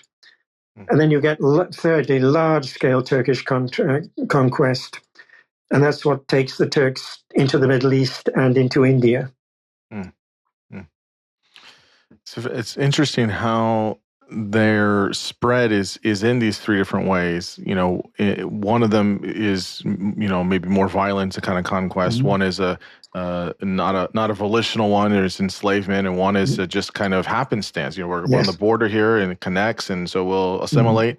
It's very interesting to see kind of a nomadic group kind of do this, and then have a lot of success afterwards. Yes. The obviously much to say here, but we can give the highlights for listeners. They can listen to my conversation I had with Marie Favreau. She wrote this amazing book about the Mongols. So we'll touch them here. But between the 9th and 12th century, how did the Mongols come to inhabit this part of the steppe ruled by Kagwan? And obviously, Genghis Khan and all that. Some people may know about this, of course. But just kind of tell us, how did the Mongols really infiltrate this area in these centuries? Right. And the answer is I don't know. And I don't actually feel bad about not knowing, because I don't think that anyone really knows. We know that that region of Mongolia was Turkish-speaking in the 8th century. And we know that a few centuries later, the Mongols are there. But I don't think that we have a way to reconstruct the history in between. And what I would say is that, I think you said something about this before, in the steppes, nomads move around a lot.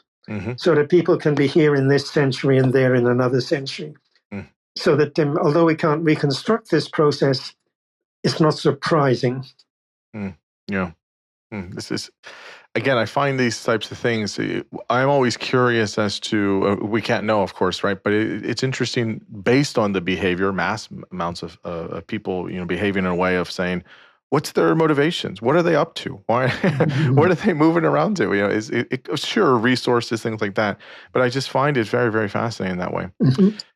So for the Mongols, how do they turn to Islam, right? How is their identity?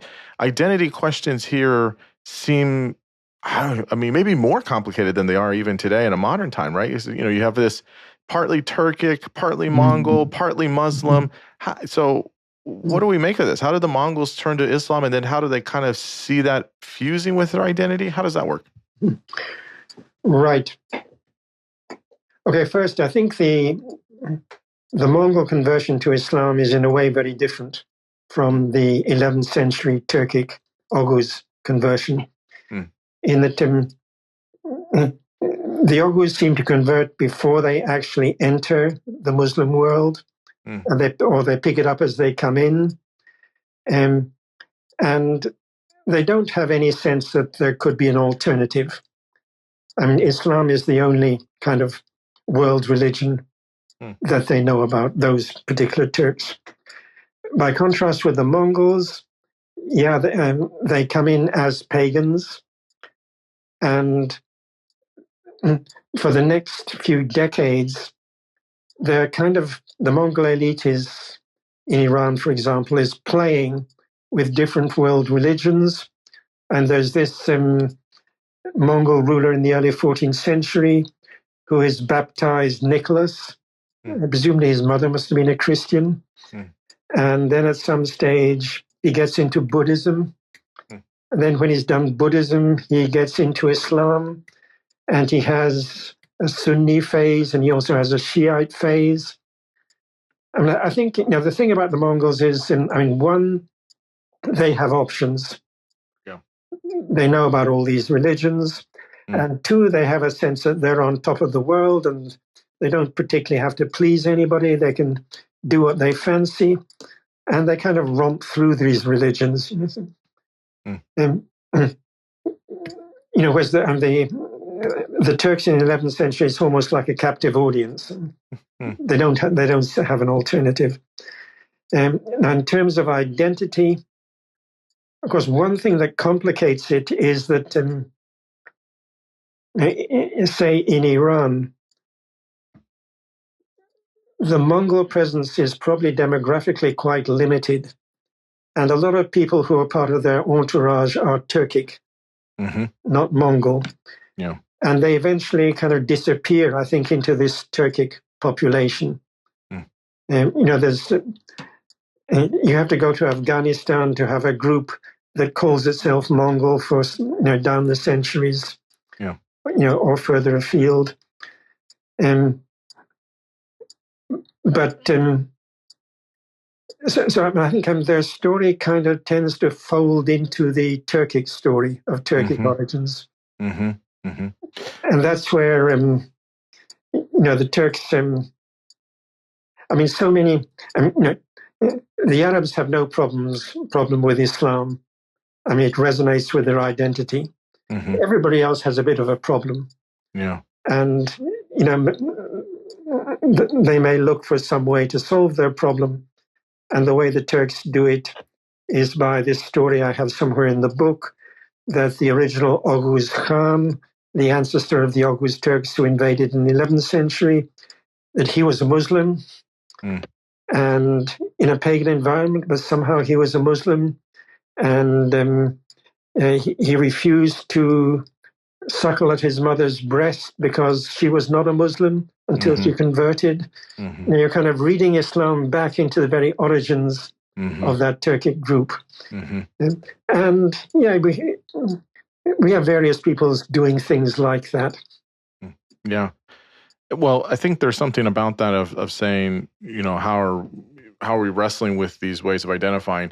I also see this kind of Turkic Mongol kind of in what I've read. It seems to be there's a kind of encapsulation that sort of happens. There's a sort of blending and fusing together that eventually happens. As the Mongols don't really exist so much anymore, at least not how they did.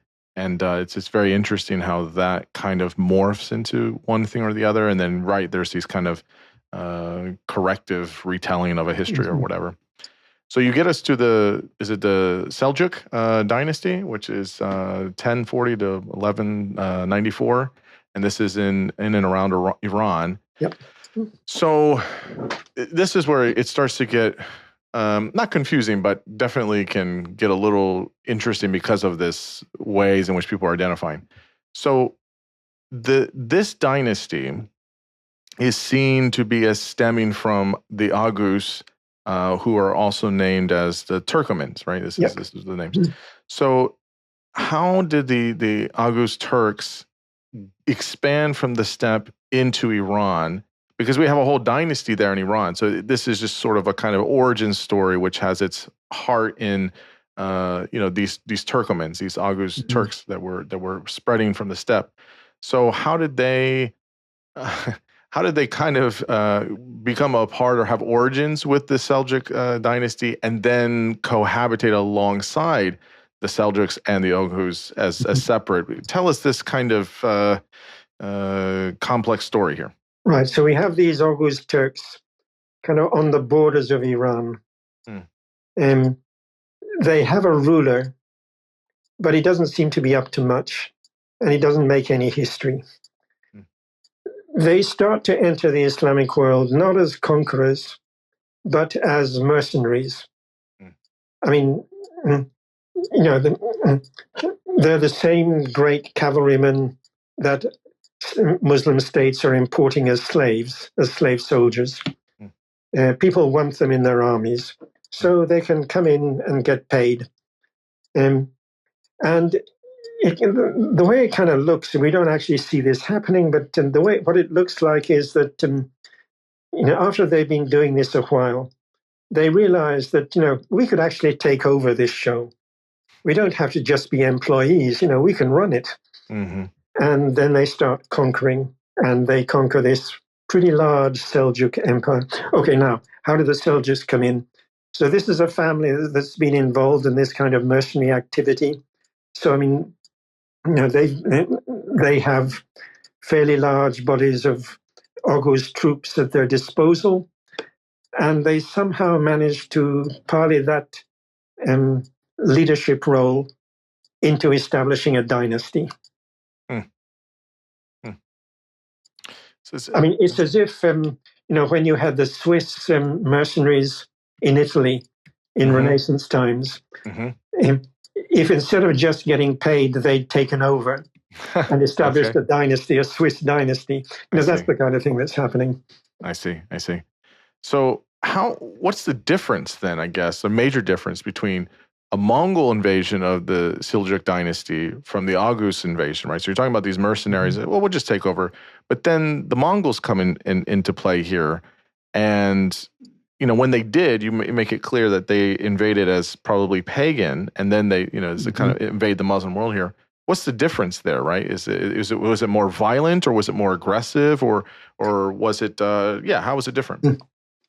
Yeah, I don't know about the sum total of violence, but I think I would say that the Mongols were considerably more violent. And if you like, the Oghuz in the 11th century, that's an example of what steppe nomads can do without really trying. And the Mongols is what they can do when they really do try. There you have whereas the original sort of Oghuz state ruler didn't matter. In the Mongol case, you have Chinggis Khan building up this tremendous military power and conquering this unprecedentedly enormous territory. Yeah, so in that respect, it's very different. Go ahead. Yep, I think it's also different in that the Oghuz Turks had been on the edge of the Muslim world for a while, and they converted readily to Islam. The Mongols are much more alien, or if you like, the Muslim world is much more alien to them. And I think that may have something to do with why they are so extraordinarily violent. Yeah, that again, the dynamics between the two ways in which people group coming into interaction with other people groups and then overtaking or not is an interesting story here. So you have. Basically, the way it works here is as we're more into Iran now, there's interesting dynasties here. So you have the Ilkhans, which are of a Mongol dynasty and different than the Seljuks, right, and how they ruled. Talk about the difference there, and then this kind of interim before we get to the Safavids. There's all these interim dynasties for a couple, 150 years. Talk about the Ilkhans and then this transition period. Right. Okay, so the Ilkhans, in some ways, they are like the Seljuks. The language is different. It's Mongol, not Turkic. But one very characteristic thing about both dynasties is the leader, the ruler and the court is nomadic. They move with the seasons to enjoy the best pasture. They don't settle down in a capital city. They have a capital city, but it's a capital city only from the point of view of the bureaucracy. If the ruler, the Ilkhan or the Seljuk ruler, has business to do in the capital city, he doesn't actually enter it. He camps just outside it, and people come out to him. So that nomadic pattern is very consistent in both dynasties. What's different? Well, at least in the short term, from the point of view of the subjects, the Mongol experience is much more traumatic. And it's traumatic in part because the Mongols are, for quite some time, pagan. It's not till the 1290s that they start converting to Islam. Also, it's a traumatic period for many bureaucrats in Iran. From the Seljuk point of view, the Seljuks were soldiers. They were not bureaucrats. They and their Oghuz followers, they were quite happy to hire the existing Persian bureaucrats, and they administered the empire. The Mongols, by contrast, here again, as with religion, they have options. They can bring in people from Central Asia who have worked in settled states, but in close contact with nomads and know how to relate to the Mongols. And you could imagine them deciding to get rid of the Persian bureaucracy and introduce a Central Asian one. They don't actually do that. Now, in the end, they settle for the local Persian bureaucracy, and the other options kind of drop out. But it's a traumatic period for the Persian bureaucrats too. So, okay, that's Ilkhans as against Seljuks. Now, if we go to Ilkhans as against what follows, Yeah, right. So we get a period when, in contrast to Seljuks or Ilkhans, Iran is not ruled by one big dynasty, as one big empire. It's fragmented. At best, what you get is those Turkoman dynasties in eastern Anatolia and pushing into western Iran, and the Timurids, the descendants of Timur, the Mongol, in eastern Iran. So that this looks like a period when the idea of Iran could have been a casualty. And it's not till the Safavids, whom I guess we'll come to, that something like Iran is territorially reconstituted. The question I have here is, as you're saying all this, is what is it? Because we have the kind of the older Persian Empire, we have the Byzantine and the Roman Empire, of course, but there's something distinct with the Oghuz Turks, with the Mongols, and maybe even a little bit of the Ottomans, more recently, I guess. But there's something distinct, and I can't quite put my finger on it, about nomadic power. There's something I can't really touch it or understand it, but there's a complexity to it of like there's an openness to certain ideas of religions, different people groups, but there's also a fierce hostility if need be. But it's not. It has a very interesting way of having an empire or having a dynasty that is run administratively very well, very effectively over so much kilometers of land or miles of land, but it's not how we see it in other empires. What's the, maybe you can help me here. What's the essence, I guess, of nomadic power? What is it, do you think? Okay, I think the bottom line is military. Is that in the age of the cavalry, these guys were superb soldiers. Yeah. And whether they're using that as slave soldiers and sometimes taking over the dynasties they were supposed to be serving, whether they're using that as tribal invaders, whether they're using it to raid or to conquer, they have this edge. Yeah. I mean, the one people that they do have a problem with is the Crusaders. But I think the Crusaders have more of a problem with the Turks than vice versa, frankly. That's fair. So tell us about the Safavids. This is a family.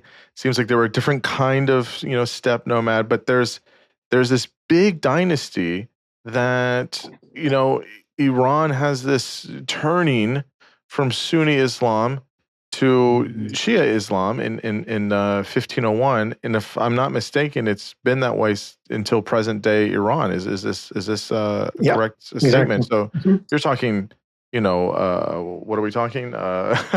600 years, or whatever it is. It's a long time, 500-600 years. That's impressive.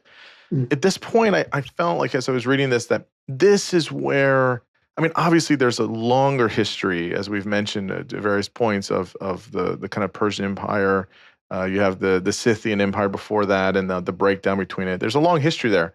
But in terms of what is to be kind of the more modern, Persianness, or the kind of Iranian aspect, it really seems to me here. This is where it really kind of roots and what that is, and as an identity. And so tell us about this, but you can throw in the Persian language here, which becomes important, but also the role that not only Islam plays, but the role that Shia Islam plays now from Sunni Islam. Yeah, tell us about all of this kind of period here. Okay, right. Well, let's start again from the Turks coming from the steppes. Yep. And I think it's important that they're not like the Arab nomads when they conquer the Middle East, in the sense that they're not bringing a new religion. They're quite comfortable taking out, assimilating the religion that's already there. And in the same way, they don't. I mean, eventually Turkish becomes a literary language. Yeah. But they're not in the business of establishing any kind of new civilization. Mm. As far as they're concerned, we're the soldiers, and you bureaucrats and landed elite, you do the high culture, and in Iran you do it in Persian or maybe in Arabic. Mm-hmm. So there's a kind of division of labor, and the Turks are quite comfortable with a Persian bureaucratic and elite culture, in which is embedded the idea of the great past of Iran. Mm. And in ethnic terms, it's not their, it's not their story, but they accept it as part of their elite culture, so that there's nothing inimical to the idea of Iran in this sustained pattern of Turkish or Mongol rule. Plus the fact that while you get several Turkic-speaking populations in Iran, the core of the country is Persian-speaking. So that combination of the vernacular and the literary culture and the sense of identity that is embedded in the literary culture, I think that's why the idea of Iran survives. And then, in modern times, Iran will be kind of de-Turkified, and the Persian side will take over.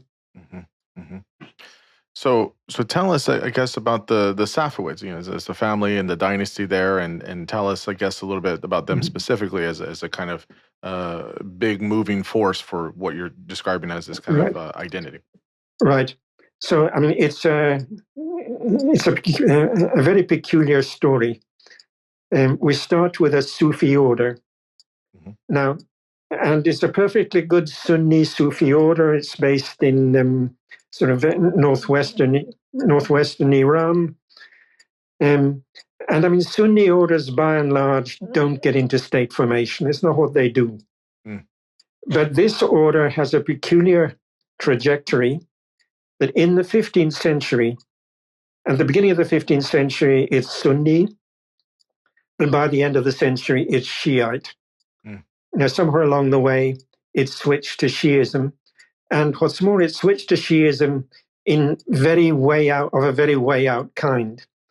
I mean, they have ideas of incarnation. I mean, the first Safavid ruler, in some moods, describes himself as God. There's some very wild ideas here. So you get this wild Shiism, and what it would appear to be is an accommodation between the order and some Turkoman tribes in eastern Anatolia that it was spreading among. That these tribes had heterodox ideas, and the leaders of the order, whether cynically or not, adapted their order to their preaching to those ideas. So we get this wild Shiite movement with a lot of tribal backing, and it's the tribal backing that makes it potentially a military movement. And at the beginning, 1500, they take over most of Iran and eastern Anatolia initially. So the question then is, I mean, Iran in that period, there are some Shiites around, but basically Iran is a Sunni country. So what's going to happen when you have these way out Shiite rulers and a Sunni country? And of course, one thing that could happen would be that the rulers say to themselves, now the only way we're going to rule this country is if we accept the religion of our subjects. And they could have become Sunni. They don't. They could also have tried to impose their way out Shiite ideas on the Sunni population.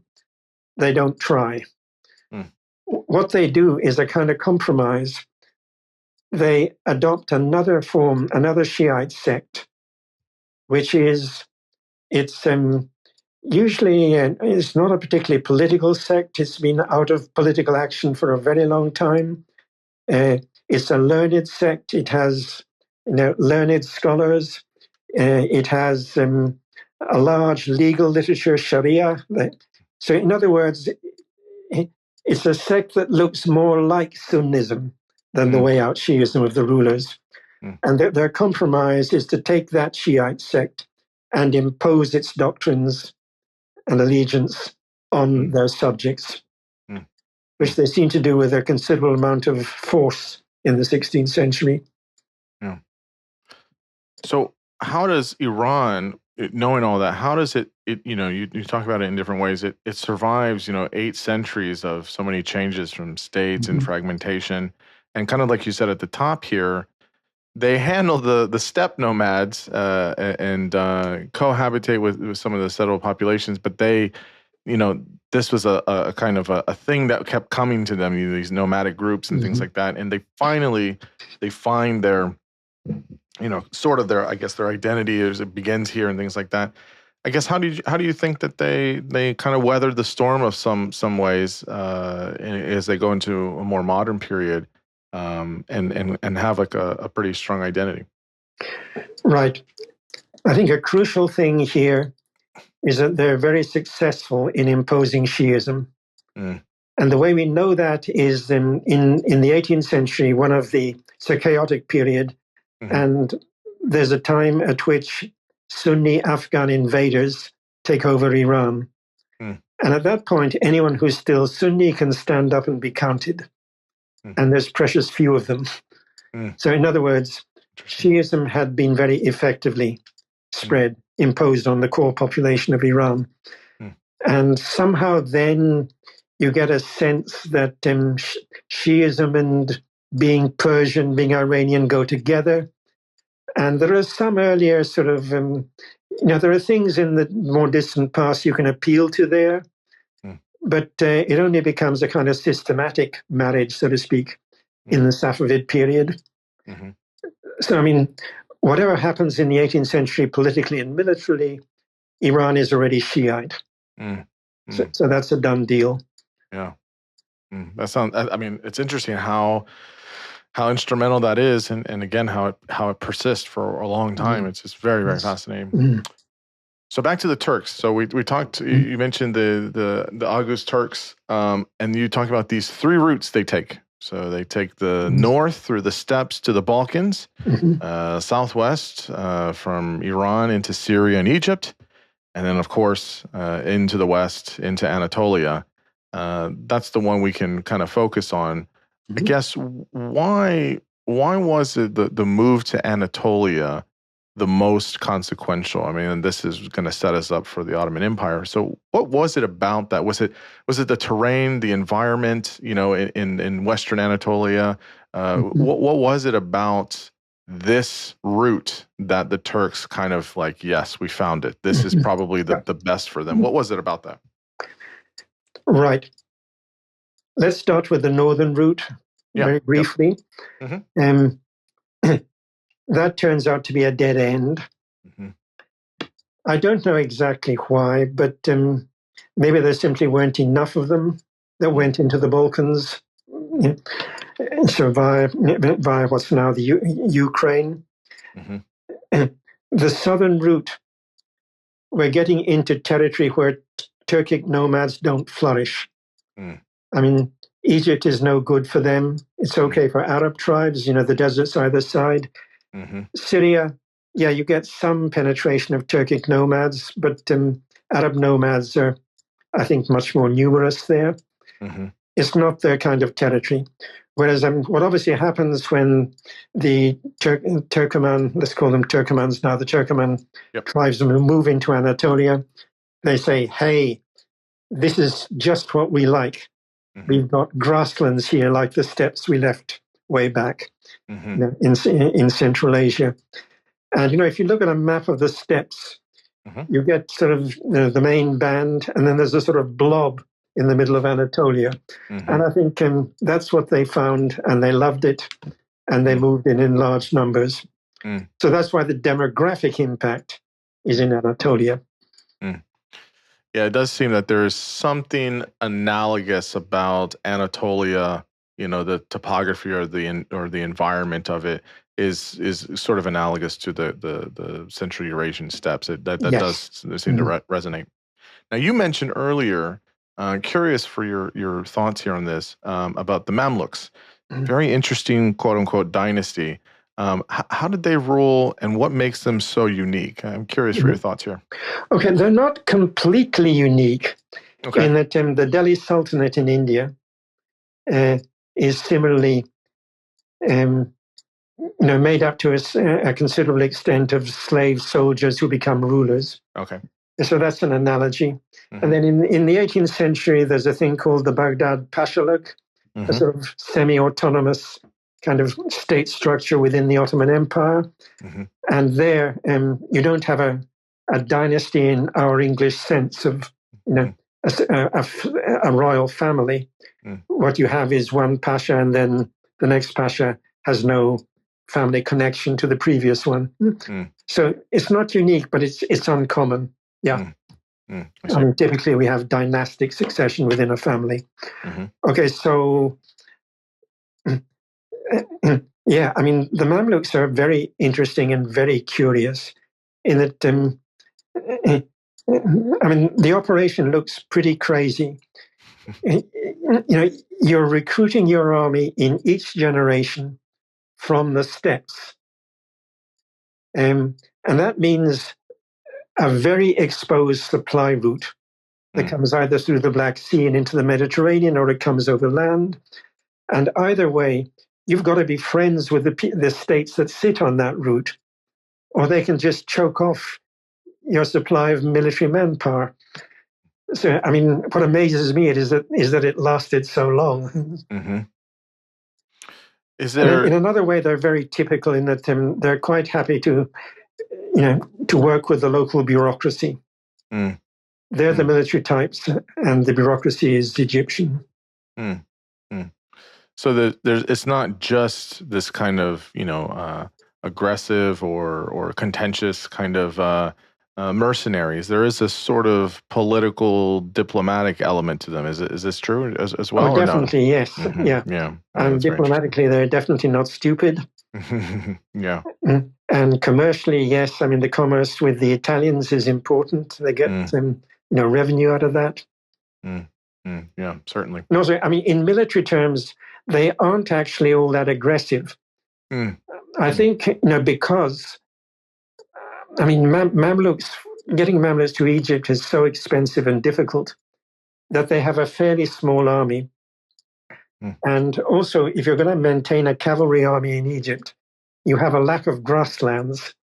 I mean, Egypt is, it's either the black land that is cultivated or it's the desert. There's nothing in between. So it's not an ideal place to maintain that kind of army.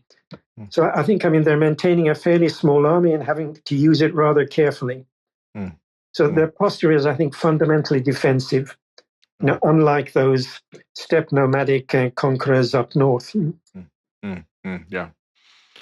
So when we get to the Ottoman Empire, right before, I guess, so again, as is true with the other dynasty I was talking about, most people, especially for the Ottoman Empire, because it's 600 years or so, is you have early, middle, and late Ottoman phases. And so I guess in terms of understanding how this empire starts, the origins of it is, as we've talked about, the steppe nomads like this pasture and plunder kind of deal. So the Turkomans, they're in Anatolia. How do they get all the way up to Constantinople, modern day Istanbul? How do they get to Constantinople and they take it? I mean, there's a lot of stuff going on there. This was, I mean, Constantinople is, for all intents and purposes, the center of the world. I mean, it's if you were, probably the biggest city in the world at that time. It was right in the nexus, the center of the East and the West, and it was just, so many people have been there, so many, groups and empires. Yeah, how did they do that? Like that is impressive, right? When you look at the Romans, the Byzantine Empire, etc., and then they just come in there and they're able to take it, and you have the start of the Ottoman Empire. How does this happen? Right. Okay. My hunch would be that the major factor here is actually a push factor. That is, you have these Turkoman nomads up on the plateau in steppe land, and that's where they're happiest. And then what happens in the 13th century? The Mongols start barging in from the east. I mean, how does it go? There's a big Mongol general who has his troops in the best pasture lands of eastern Anatolia. And then the founder of the Ilkhan dynasty comes into Iran and sends to this big general, move over. I need pasture land. So the Mongols are moving westwards in Anatolia, and that's bad news for the Turkoman nomads and pushes them further west. So they're now descending from the plateau into the river valleys of Western Anatolia, which is, it's kind of, in a way, it's a waste. There's a lot of good agricultural territory there. In terms of steppe land, it's not nearly so pleasant, but nevertheless, they're there. And I guess, the Ottomans are part of that. And what's special about them, well, them and the neighboring Turkoman dynasty immediately to the west of them, is that they're on the edge of Europe. There is, you've got a sort of moldering Byzantine Empire that's not it's a shadow of what it used to be. Right. You've got the Balkans, and if you can get across the water, there's a lot of territory you can raid and enjoy there. Whereas other Turkoman dynasties on the west coast, they can get into piracy, say, but they can't really go do overland conquest. And why it's the Ottomans rather than their neighbors to the west that actually take advantage of this situation most effectively, I have no idea. But it's the Ottomans that do it. And indeed, as you say, Constantinople is a really big thing. It's a virtually impregnable city. It's been taken, and the only time it's been taken before was in 1204. And it's not going to be taken again until 1253. And by that time, the Ottomans are all over the Balkans. But they still got Constantinople as a thorn in their flesh, in the middle of their territory, so to speak. And eventually they decide that, this has got to stop. We've got to take this city. And they get really determined and they do it. So let me just kind of a general question here, and then I'll kind of just pepper a little bit of some pieces that are relevant, I think, to what you cover in the book, because obviously, again, the Ottoman Empire is a massive history. I guess generally, kind of the question I had with the Mongols, I see this as well with the Ottoman Empire. Maybe there's a kind of shadow of influence there of sorts. Is they have a big bureaucracy, a hierarchy for their economics and the military. Just in the early, especially middle Ottoman Empire, just amazing administrators over big pieces of land. So very organized. They're dealing with lots of different things. And for me, this is what makes them stand out a little bit, is how much they were able, for different groups, different religions, different places, different terrains, they control an empire pretty well, and they have this massive administrative state, this hierarchy, this bureaucracy. This to me is what separates, in some ways, the Ottoman Empire from other empires. That's not to say other empires didn't do those things, but the way in which they did it was really interesting. Could you talk about how your kind of view on this for the Ottoman Empire generally, especially early to middle, does a lot of these things, and why it was so strong and powerful for a while? Right. Okay, one very unusual, innovative thing that the Ottomans do is to enslave some of their own peasantry and use those slaves as infantry. Two things are unusual about this. One is, Islamic states are not supposed to enslave their own subjects, even if they're Christians. Christians have a protected status. But the Ottomans do this nonetheless, quite shamelessly. And the other thing, as I say, they use them as infantry. Now, there's this long, long history of importing slaves and using them as cavalry. And there had been some importation, yes, I mean, like the Fatimids in Egypt, back in 10th, 11th century, they import black African slaves from the south and use them as infantry. But when the Ayyubids, the next dynasty, took over Egypt, they were very much a cavalry dynasty. They had no use for the black infantry, and the black infantry ceases to exist. And now with the Ottomans, we're back to infantry actually mattering. It's not just, the age of the cavalry is kind of beginning to be on the way out. And these peasants enslaved and used as infantry are the Janissaries, who are the core of the Ottoman army and what the Europeans are most scared of in the 16th century. So that's one aspect of it. Another thing they do, which is pretty much unprecedented, is the degree to which they bring the religious scholars into the state apparatus. And there have been sort of mild anticipations of that before, but nothing like the systematic way in which the Ottomans do it. So that, and one thing the Ottomans have, which is not unique, it's something that comes in with the Mongols. They have what you might call a kind of secular law alongside Islamic law. Now, what is very unusual about the Ottomans is that the judges they appoint don't just dispense Islamic law, they also dispense this secular law. And I don't know any other parallel to that in the Muslim world. So, and the Ottomans, they're very innovative people.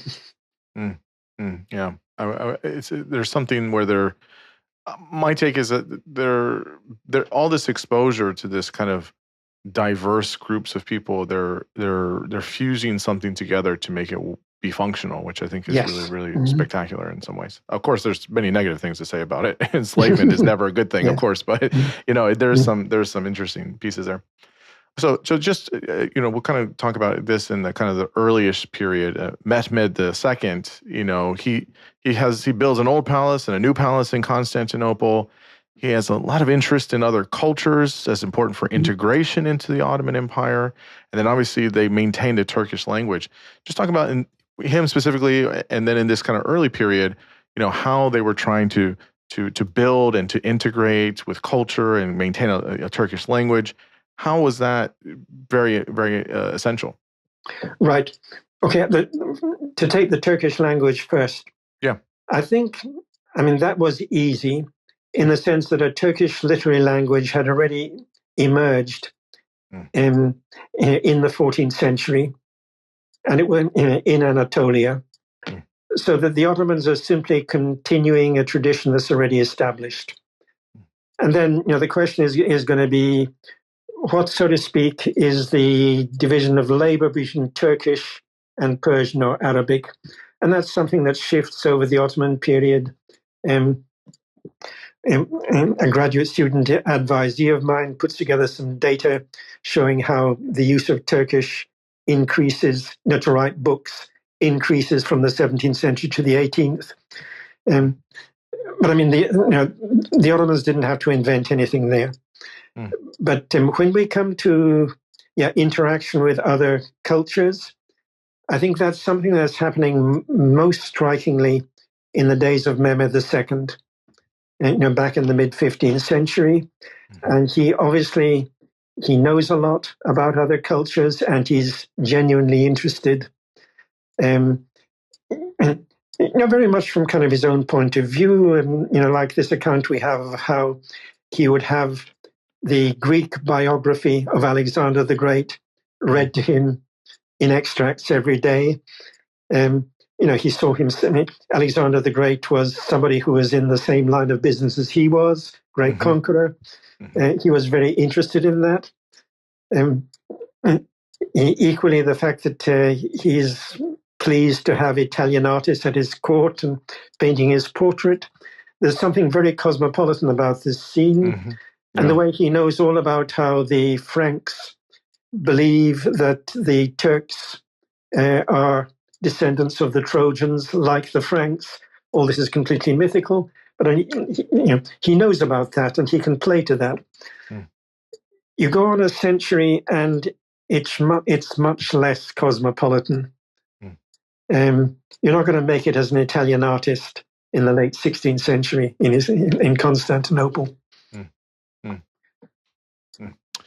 So when we get to the middle period, Suleiman the first is Big Sultan. I did a podcast episode on him specifically. It's very, very interesting. I guess the question I have here, you can talk about him if you want, but I guess the big question I have here is two things.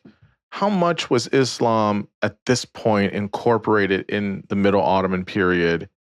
And this thing you mentioned in the book about Ottoman identity is different from just calling them Turks. There's an interesting play there. So we have a bunch of themes here, right? We have the Ottomans as an identity, the Turks, maybe as a people group, let's say.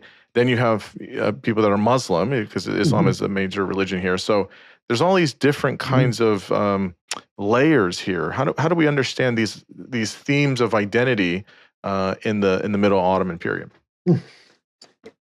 Okay, right. So first, the incorporation of Islam. And I guess, what I said about the way in which the religious scholars are brought into the state apparatus is part of that. Definitely by the late 16th century, the Ottomans are doing Islam very seriously.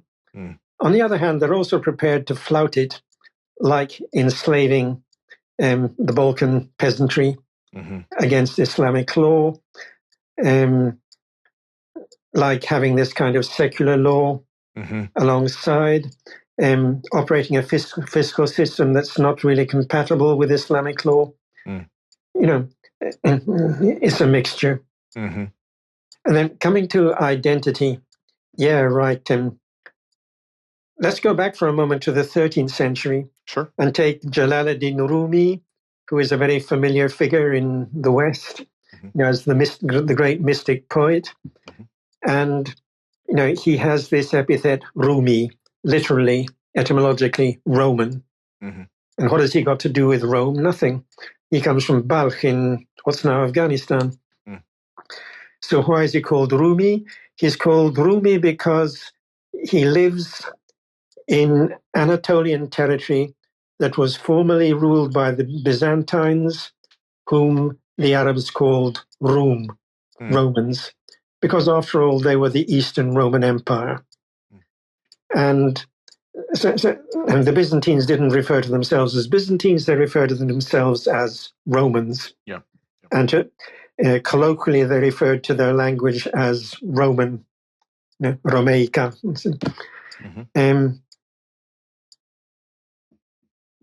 So we have this word Rumi that doesn't mean Greek or Roman.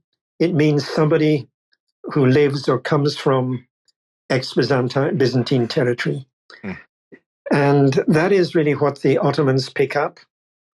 And they call themselves Rumis. And it's not just the Ottomans. There's a lot of other people who pick this up too, like the Portuguese, or in Yemen, they will refer to them as Rumis. And Rumi contrasts with Turk. In this sort of classic Ottoman period, you want to be a Rumi, you wouldn't want to be a Turk.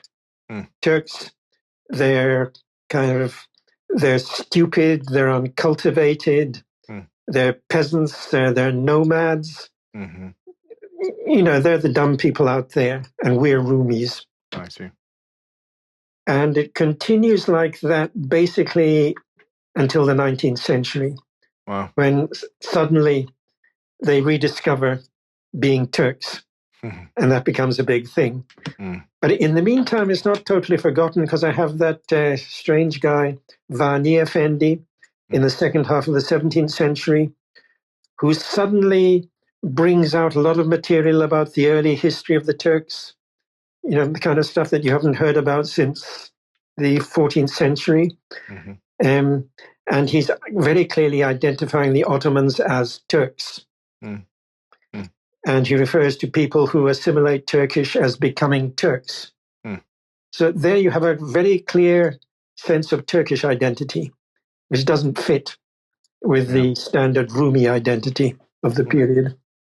So there's some very complicated story to be told that hasn't yet been figured out, I think. Yeah. It is. Once you start looking at it, it does get a bit messy. It's complicated. It's very, very interesting, though. It's very, very interesting there. So give us, I guess, the kind of epilogue, if you will, on the Ottoman story. So your book goes up to about 1800. Of course, the Ottoman Empire goes till basically World War I into the 20th century, which is what kind of makes it so interestingly unique, is that, it's from, at least the 16th or 15th century and goes all the way to the 20th century, which is the modern era. So yeah, what's the, in your position, I mean, people have written about, the kind of the problems with the Balkan states, late Ottoman, some of the economics start kind of hitting them. There's political instability. There's, plenty of stuff happening from the Russian Empire in the 1860s. Then you have stuff out in Syria. There's a bunch of things kind of going around their whole empire. Egypt comes on the scene definitely in the latter half of the 19th century. Many things contribute to the kind of, if you will, downfall of the Ottoman Empire. I guess what's your just kind of brief epilogue statement on late Ottoman period of how it dissolves? Okay, right. First of all, I have a view which is not mainstream. Okay, go for it. The people long ago who talked about Ottoman decline were significantly right. That is to say that in the 17th century, things go badly wrong for the Ottoman state. And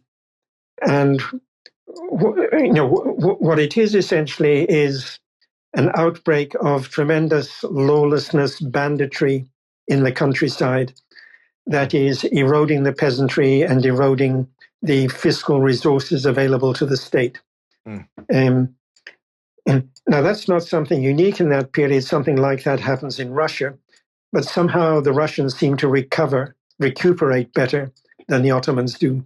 So you have that. That's the first half of the 17th century. I think there's a very definite downturn there.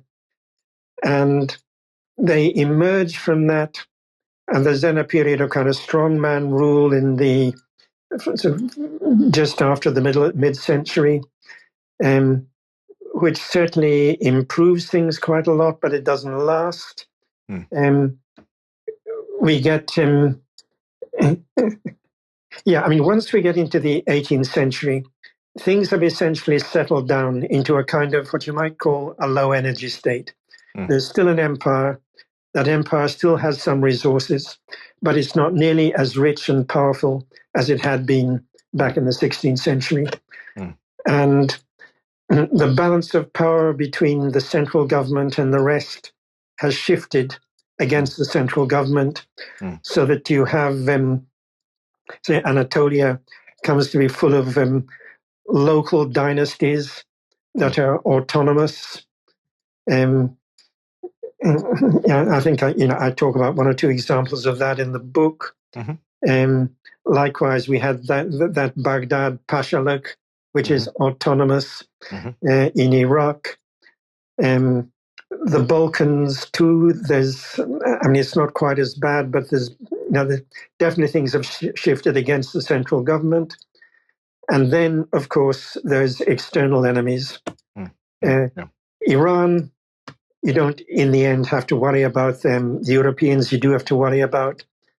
And, the bad news is from now on, it's not just the Austrians, it's also the the Russians who are appearing on the scene. Now, in terms of actual loss of territory, the 18th century is not a disaster, nor is the 17th century, but there is significant loss in both those centuries. It's not going to become a rout till the 19th century.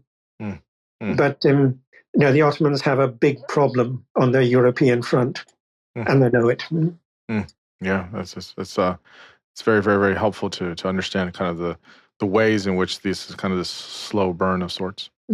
So we've done a lot of discussion on many centuries thus far, and we've I could talk about the Ottomans all day. We did a lot on the Ottomans, but I want to ask about the latter, I guess, third part of the book is great because we don't typically see, or I should say, read about many of the other countries and regions and the spread of Islam there, at least connected with everything else. And that's what makes the work so great as a unified whole. So you land us in India. India is a complex country, a lot of rich history. There's various castes and classes. So maybe just give us the overview a little bit of the caste and classes system, and then really how Islam made its mark into India. Okay, let me start by saying that India has a unity, but it's a cultural unity. It's not an ethnic unity. It's not a political unity. It's not a linguistic unity. And part of that common culture is the Brahmins, their Sanskrit, and their idea of the proper organization of society into 4 classes, with them, of course, at the top. Others might not agree. And then you have the sort of warrior class, and then you have the commercial class, and then you have the servile class. And all that is, I mean, it's in their heads, and it has some reality on the ground. But what you got on the ground is, as you mentioned, this very complex caste system, which we can't reconstruct in any detail for the period when the Muslims first come to India. But I think we know pretty well that it was there. I mean, there is a theory that it somehow the British caused it to happen, but I don't think that makes very much sense. It's pretty obviously ancient. Okay, so that's the overview. And then in terms of Islam making its mark, I think there's 2 radically different ways in which Islam does this, depending whether it's coming overland or oversea. Overland, the key thing is conquest. And as usual, conquest gets a lot of people to listen up. You then get the establishment of Muslim political domination, and a fairly easily expected consequence of that is going to be conversion. And you do get this significant minority of Indians who convert to Islam.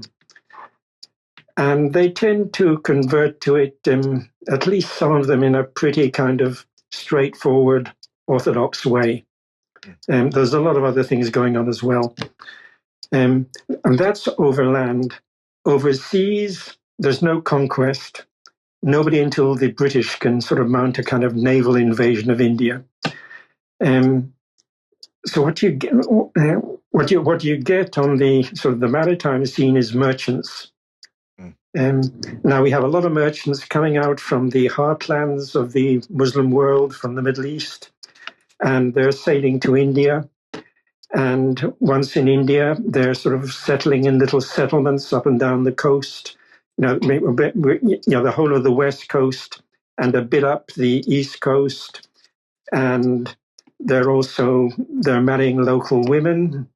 I mean, a merchant needs a wife in whatever he's doing business. So they're marrying local women on kind of rather local terms. And this absence of conquest, the fact that all relationships are basically consensual in this commercial context, I think it means that what comes out of this is going to be significantly different. Like, particularly, say, if you take the Tamil country, so kind of the southwest of India, and what you're getting there is forms of Islam that may in some ways be quite orthodox, but they're also sort of deeply embedded in the local environment. Like, you have this one particular Tamil Muslim group there, the Marakkayas, and there you have something I haven't heard about anywhere else in the Muslim world. sort of in front of the houses, so to speak, are the streets where men walk, but behind are lanes where women walk. So women get access to each other's houses and to their own sort of prayer rooms. It's something pretty unusual. You're not going to find that in North India, in sort of the domain of conquest. There's lots more to be said about it, and some of it I've said in the book. But I think that there is a basic contrast between the overland conquest and the oversea commercial advent of Islam. Is that maybe because of in the land bit of it, there's the conquest element, but it's a little bit more, let's say, volitional, if you will, in the naval kind of way with the merchants and things like that. Do we see there's a kind of maybe not forceful, but it's definitely latent or manifest, whichever way you want to see it, with conquest that says, okay, these people, are here, they've conquered. Whereas maybe a little bit different when, you have merchants coming from ships and things like that. Is that maybe why it looks a little bit different in different parts, or is that not really relevant? I think that's right. That, I mean, in the case of conquest, you suddenly have these people landing on top of you and ruling you. Whereas in the mercantile scene, you like merchants coming, they bring interesting goods, and then people sort of negotiate and rub off on each other in much more equal ways. Yeah. Now, obviously, there's a massive Hindu culture in India. When we first start seeing Islam kind of reach India, what is the kind of relationship between Muslims and Hindus, and how that carries throughout various centuries? Right. Well, it looks like conquest is not a pleasant experience. Right. The Hindus certainly didn't appreciate it. You have a lot of hostility there. But of course, people have to come to terms, and when your country is occupied, you've got to carry on living, so that we do get accommodations. We don't in that early period, and here we're talking about the 8th century, 9th century, 10th century. In that period, you don't seem to get any very deep interaction with Hindu culture, except in one very curious context. That's to say, the major figure in raiding and conquering India in the 11th century. I'll skip now on to the next stage, the 11th century onwards. In the 11th century, we get the conqueror issuing a coin in Lahore, I think it is, that has a version of the Muslim profession of faith. There is no God but God, Muhammad is the prophet. A version of the Muslim confession of faith in Sanskrit. And it's really bizarre. I mean, if you like, it's a total travesty. For example, it refers to God by a purely abstract noun, kind of the absolute, refers to Muhammad as the avatar of God. This is something, some kind of interaction is taking place here between the two cultures. But by and large, we don't see much of that until a lot later. Obviously, there's many things that could be said about Islam in India. Obviously, you talk a lot about the Mughal Empire. You can mention that here if you want, if it's relevant. But I guess I'm curious here is we see one question I have, which kind of will bridge for us a little bit, is the expansion of Islam into many regions within the Indian Ocean, and a lot of this is kind of ocean based, obviously. Or on water. Was it important or instructive that we see Islam in India, a really, really big place, a big center for many centuries, and then it starts to matriculate, or are these things kind of happening separate from each other, right? So you have Islam in India, but it just so happens that it also goes into Indonesia, it goes into all these other different parts of within the Indian Ocean. Is there a connection there, or is it separate? Right. I think it's fundamentally it's separate. Mm. It's joined in this way that if we take the maritime expansion of Islam around the Indian coasts, that then, if you like, is something that continues in Southeast Asia. It's the same pattern repeated in Southeast Asia. But I mean, does it matter for Southeast Asia that we have big, powerful Muslim states, like the Delhi Sultanate and the Mughal Empire in India? To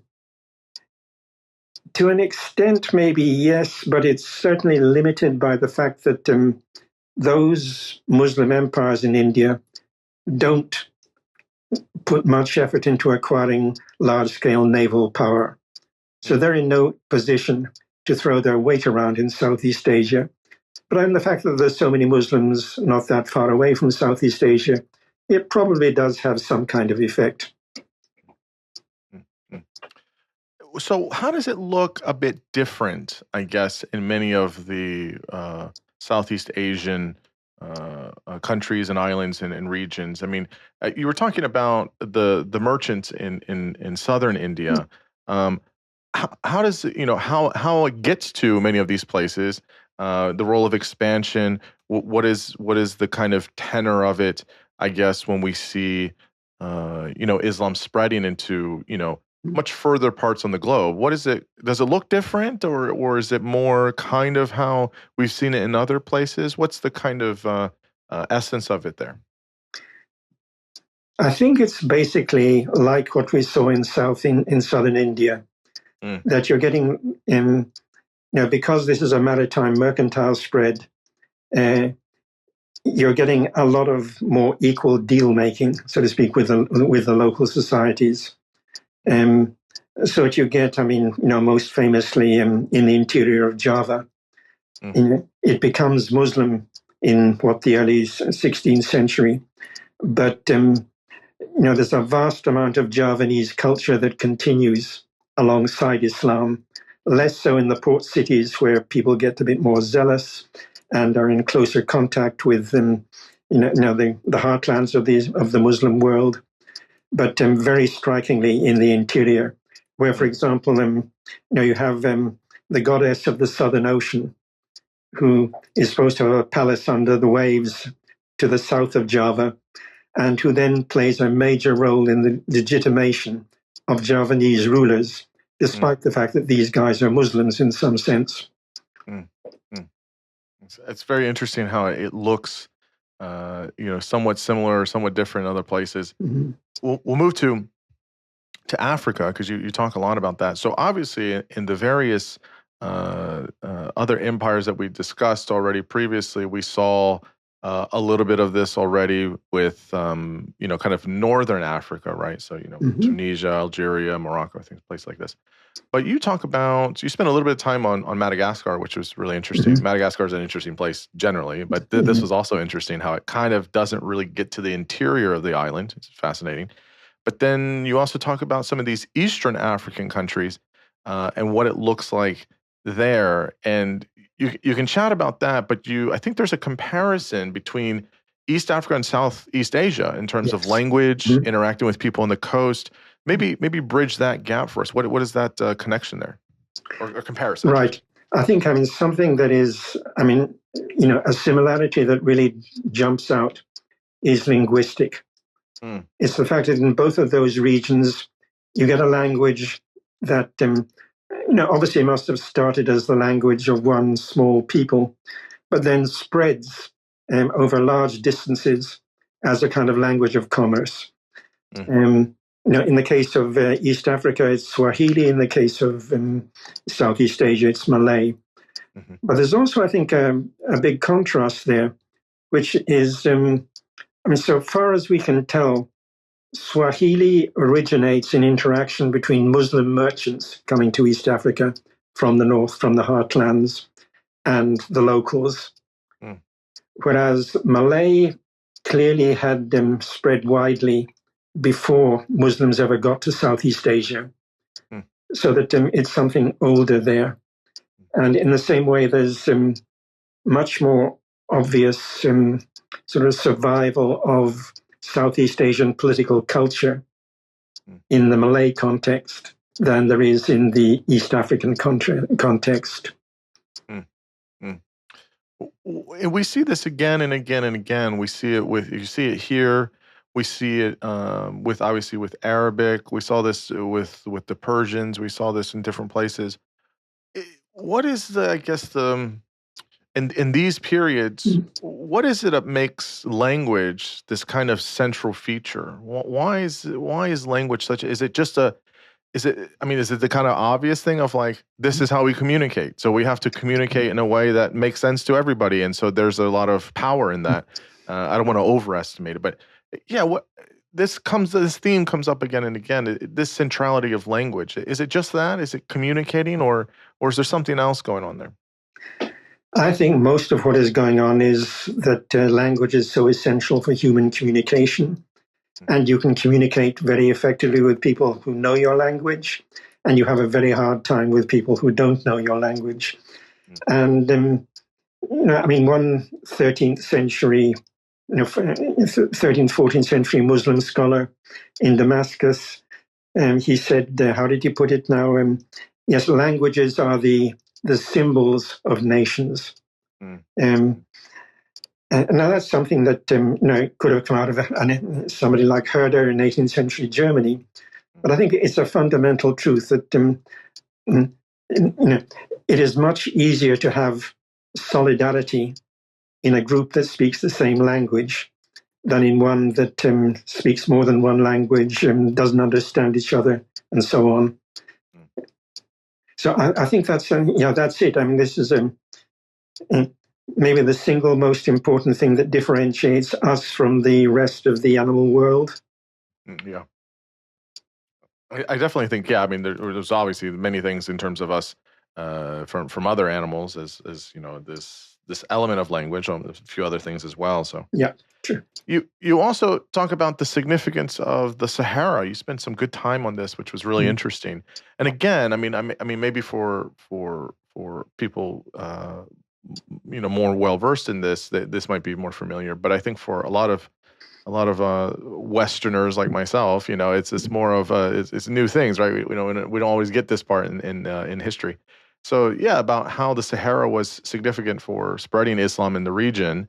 You're talking about this commercial scene developing and how we understand various people groups residing there. You also talk about the Savannah Belt and the rainforest. Tell us about this part of, I guess, some east to central-ish part of Africa, and how it seems in many ways geography is important, but then there's this commerce or this commercial scene that's also important in many centuries here. Talk about the importance of Islam spreading in this region. Okay, right. So let's start with who's living in the Sahara. Now, I mean, key geographical fact about the Sahara is it's a very big, mean desert. Yeah. But it wasn't always. You go back a few thousand years and it was a much nicer place to live. And that seems to be the period from which the black inhabitants of the oases survive. In other words, it looks like the whole Sahara had a black population, and then it got so arid that those who survived huddled into the oases, and that gives you that black population. And then you have the nomads of the Sahara, and they're the indigenous ones who've been there as far back as we can see, like the Tuareg, and then some people called the Tubu, some people called the Beja, who are on the east side of the Nile. They're all non-Arab nomads of the Sahara. And then kind of coming in on top of them, we have Arab nomads who were already in ancient times, long before the rise of Islam, they were in the northeastern corner of Africa, just a little corner. But then with the rise of Islam, they started spreading, so that in the 11th century, they invade Tunisia, large numbers of Arab tribal nomads. By the 14th century, they've got to Mauritania, which is basically why Mauritania is an Arab country at the present day. So you have that sort of set of nomadic populations. So that's who's there. Then with regard to the commercial scene, yeah, as I said, the Sahara is a very big, mean desert, and it's very hard to cross. But I guess two things made it easier to cross in earlier Islamic times. Well, one being the camel had already arrived in kind of late antiquity. It's already in place. It's arriving from the east. And the other thing is the Arabs are just phenomenally good at handling the desert. So very likely the fact that we have this Arab population coming in also helps. But I think the really crucial thing was the fact that the Muslims needed to import slaves. Why did they need to import them? Because their rule was you cannot enslave another Muslim, nor can you enslave the tribute-paying conquered Christian or Jewish population. They're protected. So in other words, and people broke that rule, but it was a real rule and it had a real impact. And it meant you had to import slaves from outside the Muslim world. And one place you could do that was across the Sahara. I don't believe in antiquity, before the Arab conquest, there was any serious trans-Saharan slave trade. I mean, it's so punishing crossing that desert. You're going to lose half the slaves on the way. It's really, it's not a worthwhile commerce if you can enslave people within your region, as they could in antiquity. So I think that the change to Islam probably made a slave trade across the Sahara viable in a way it had not been before. And it certainly builds up to be a major slave trade. So you have people groups, you have a slave trade, you have commerce. What about all of the other types of ideas and or religions that are going on there? Was it just, polytheistic? Was there no religion? Where does Islam, I guess, kind of fit into the picture with all of these kinds of things in a kind of a tough climate like the Sahara? Right. So when, for example, we get our earliest sort of real account of what Ghana looks like. This is not modern Ghana, which is in the wrong place. We're somewhere in what's now Mali, just south of the desert. And the picture we get for the 11th century is that basically this is a pagan society. The ruler rules in a very pagan kind of style. The elite, when they're both the ruler and the elite, when they die and are buried, a lot of other people are killed or left to die along with them in the tomb. Something that's unthinkable in an Islamic context. But what you do have is a Muslim town where the merchants from the north can live, sort of out of earshot of all this pagan society, but nevertheless contributing to it. So that's that kind of scene must have been reproduced again and again south of the Sahara. Ghana is a place where we actually see it close up. We have a very nice account of it, but similar things are happening elsewhere. And then gradually you will get more and more Islam. The ruler may adopt it, or some of the elite may adopt it. And eventually you get to a situation where it's a Muslim country. Yeah. So maybe as an example here, this can be just, I guess, a long footnote. You do mention it in one of the chapters in the book towards the end. So, and I only mention it because my understanding is there's a rich history here, even more recently. So that's why I bring it up. Is this conflict between Christians and Muslims in Ethiopia? This is something that seems very arresting in a lot of ways, and even till present day, we see some of these things as well. I guess give us the kind of, you know, big themes of how, you know, certain places will kind of become more, shall we say, explosive or more hotly contested than others for whatever reason. And so I guess tell us about in Ethiopia, and maybe by right next to it, you know, current day Eritrea, you know, whatever. But that region, what is it about here that Christians and Muslims have had a topsy turvy, up and down kind of relationship there? What's the story here? Okay, right. I think that, I mean, there is some stability, and in some way the context, you know, sort of the conflict is marginal a lot of the time. So let me put it like this. You take the Ethiopian highlands. This is an extremely defensible area. It's very hard for an army coming from the outside to conquer it. It's been converted to Christianity way back in the 4th century. And that Christian polity, you know, every now and again it falls to pieces, but then it's restored. So maybe you could say that the normal or a common situation is you have a strong state in the highlands, and these are not poor highlands. I mean, it's mountainous, difficult territory, but the agriculture is not bad at all. So you have a basis there for a fairly robust Christian state. Now you then sort of go off the highlands towards the east. You're getting down into the lowlands, you know, towards the Red Sea. And there it's a different landscape. Islam spreads there. We don't get to see it happening, but by, say, you know, the 14th century, yeah, I mean, it's obviously happened long before the 14th century. We just don't know when.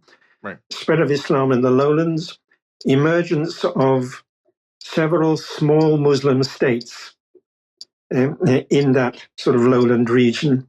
And then the normal situation is that the strong Christian state in the highlands kind of bullies the Muslim states in the lowlands. You know, the king of Ethiopia wants those Muslim states to accept his overall authority, pay him tribute, and if he doesn't get that, you know, he may go and invade them. So that's the kind of normal state of conflict. Up in the highlands, you have some Muslims, say merchants, but they're not going to make trouble. Then the complete exception to all this comes in the 16th century. And that's when somehow the Muslim states in the lowlands, they get their act together under one particular ruler. This is Ahmed the left-handed, Ahmad Gran. And he mounts this invasion of the highlands, and he nearly pulls it off. You know, there's a time when it really looks like Ethiopia is going down to definitive Muslim conquest. But then, I mean, he's killed at a key moment. And, you know, once the leader is gone, the effort collapses and things go back to how they were before. So it's this kind of contrast between a fairly steady situation with the Christians in the highlands, Muslims in the lowlands, and friction between them, and this invasion of the 16th century that looked like it could have been a total Muslim takeover of Ethiopia. It's interesting how you have these junctures where one thing can go one way or one thing can go another way, and then it does or it doesn't, and it's just that's that one, you know, encapsulated moment. It's just really, really interesting.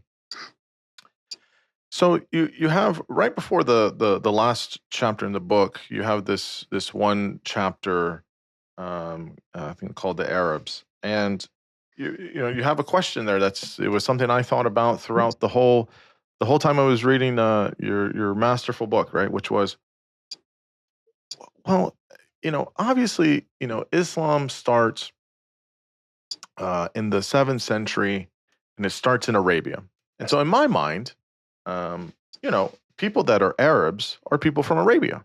That's very, very, very easy, I guess, if you will, right? But you ask, who counts as an Arab, right?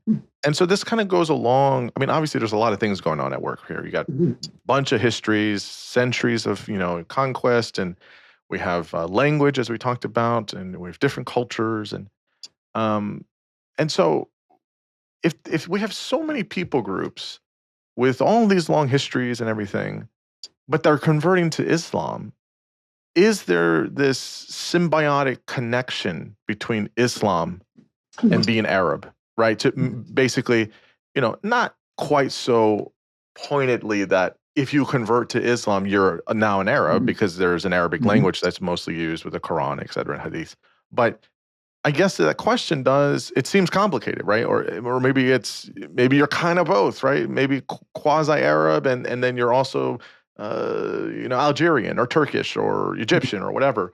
So yeah, help me understand this. Who counts, I guess, as an Arab in this kind of case, or how do other people, see that as well? What's the kind of landscape here? Right. I think, and that word symbiotic is crucial. And there's something really important there, which is, if you take the world religions, Christianity, Buddhism, Islam, the religions that have really spread over wide areas, Islam is the only one where the original owners of the religion, so to speak, the founders, have actually retained their centrality. I mean, the Arabs started Islam, and the Arabs remain central. By contrast, Christianity, there's a complete break with the Jews. They don't own it anymore. They originally did, but they lost it.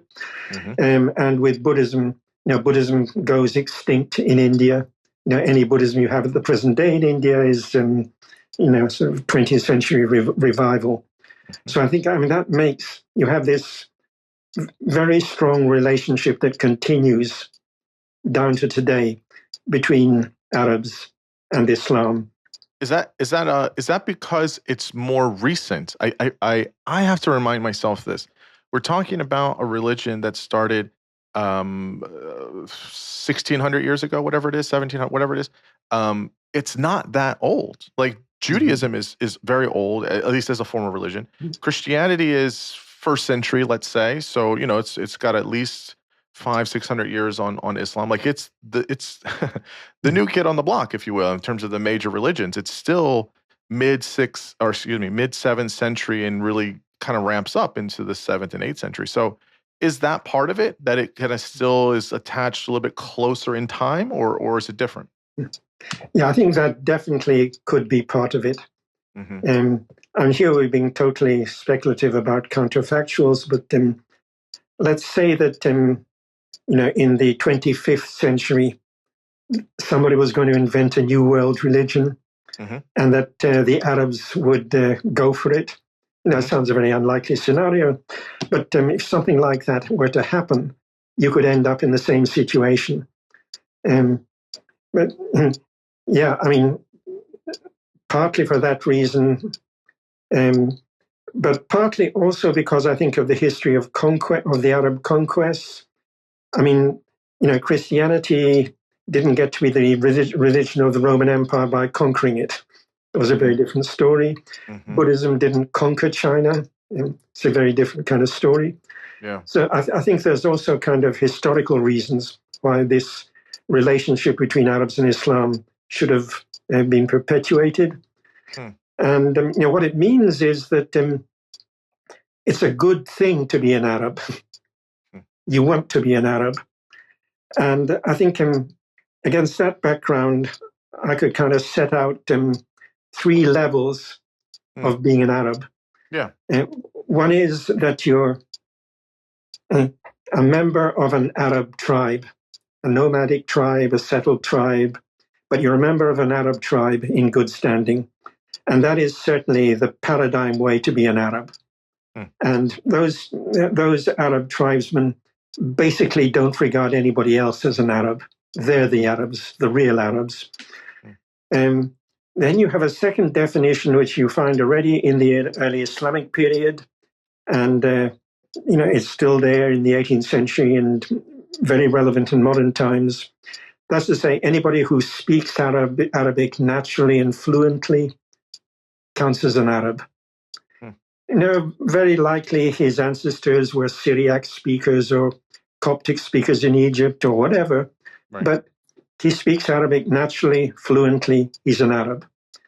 And so this is a much more, and that then includes, should we say, the population of Baghdad, the urban populations of Damascus, Cairo, and it's also going to include peasants who have no tribal affiliations, but nevertheless are Arabic speaking. It's also going to include maybe the Christian Arabic speakers, and probably not the Jewish Arabic speakers, but it's a much more extensive category. And before 1800, at least in the Middle East, at least, you didn't usually call those people Arabs, though sometimes you did. You usually called them sons of the Arabs, children of the Arabs, which indicated they're not quite the same thing as the real Arabs. So that's the second level, the second sort of outer domain of Arabness. And then beyond that, there's another fringe, which consists of people who do not speak Arabic, who are basically members of other ethnic groups like the Daylamites in northern Iran, but who nevertheless come up with some kind of legend that we descend from the Arabs. I think the Circassians had this too, and various other peoples. They invent some kind of genealogy that links them up to the grand Arab tribal genealogy. And I think what that points to is, the continuing prestige of Arabs in the Islamic scene. Now, I guess the question I have here is how much of this piece, so kind of going back to that symbiotic nature, would we be? This kind of goes all the way back to Muhammad when you were talking about the two things he set out to create, which I think makes it a double-edged sword, if you will. So would we be having this conversation about, let's say, these three levels of being Arab if it wasn't connected to a religion, right?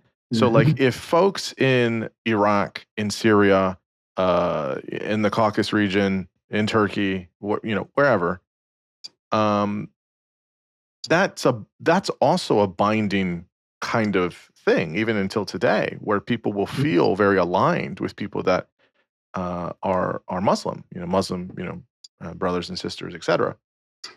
And is that link to say, well, you're Muslim, I'm Muslim, there's this, we speak, to practice the faith, you got to have at least a nominal understanding of Arabic to a certain extent. If you're reading the Quran in original language, etc.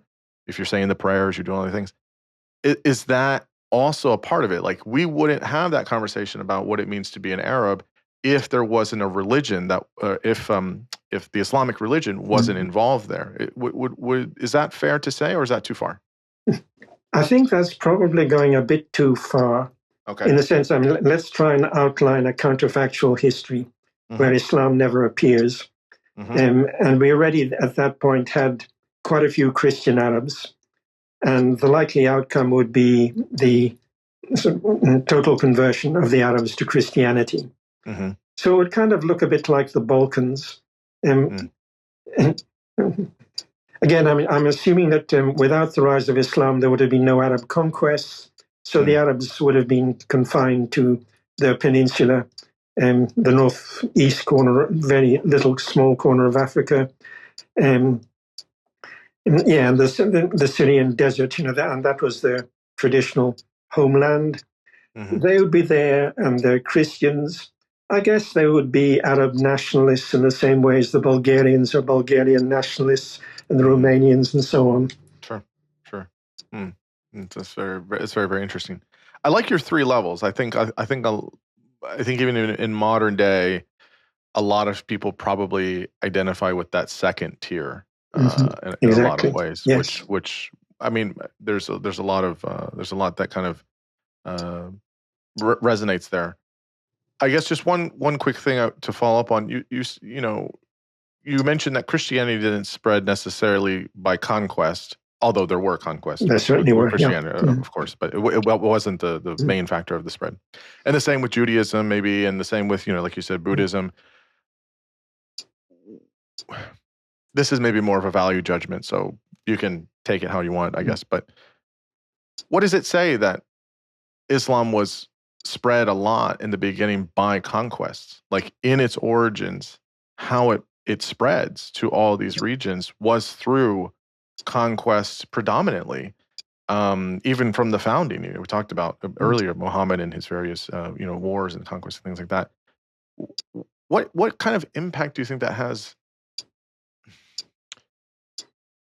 I guess what kind of historical impact does that have on the religion itself? I guess if any. I mean, obviously you can parse this out and okay, but it's not relevant. I don't think. What emphasis can we or should we place on that bit of it? Okay, right. There's a 16th century Morisco. That's to say, I mean, he's a Muslim, but in Spain he has to pretend to be a Christian. And then he leaves and goes to France, and eventually he ends up, I think, in Tunisia. And he writes a kind of book of memoirs and reflections.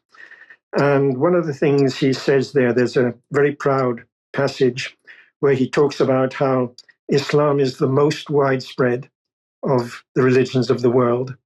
And he then gives an account of, it's here, it's there, it's the other place.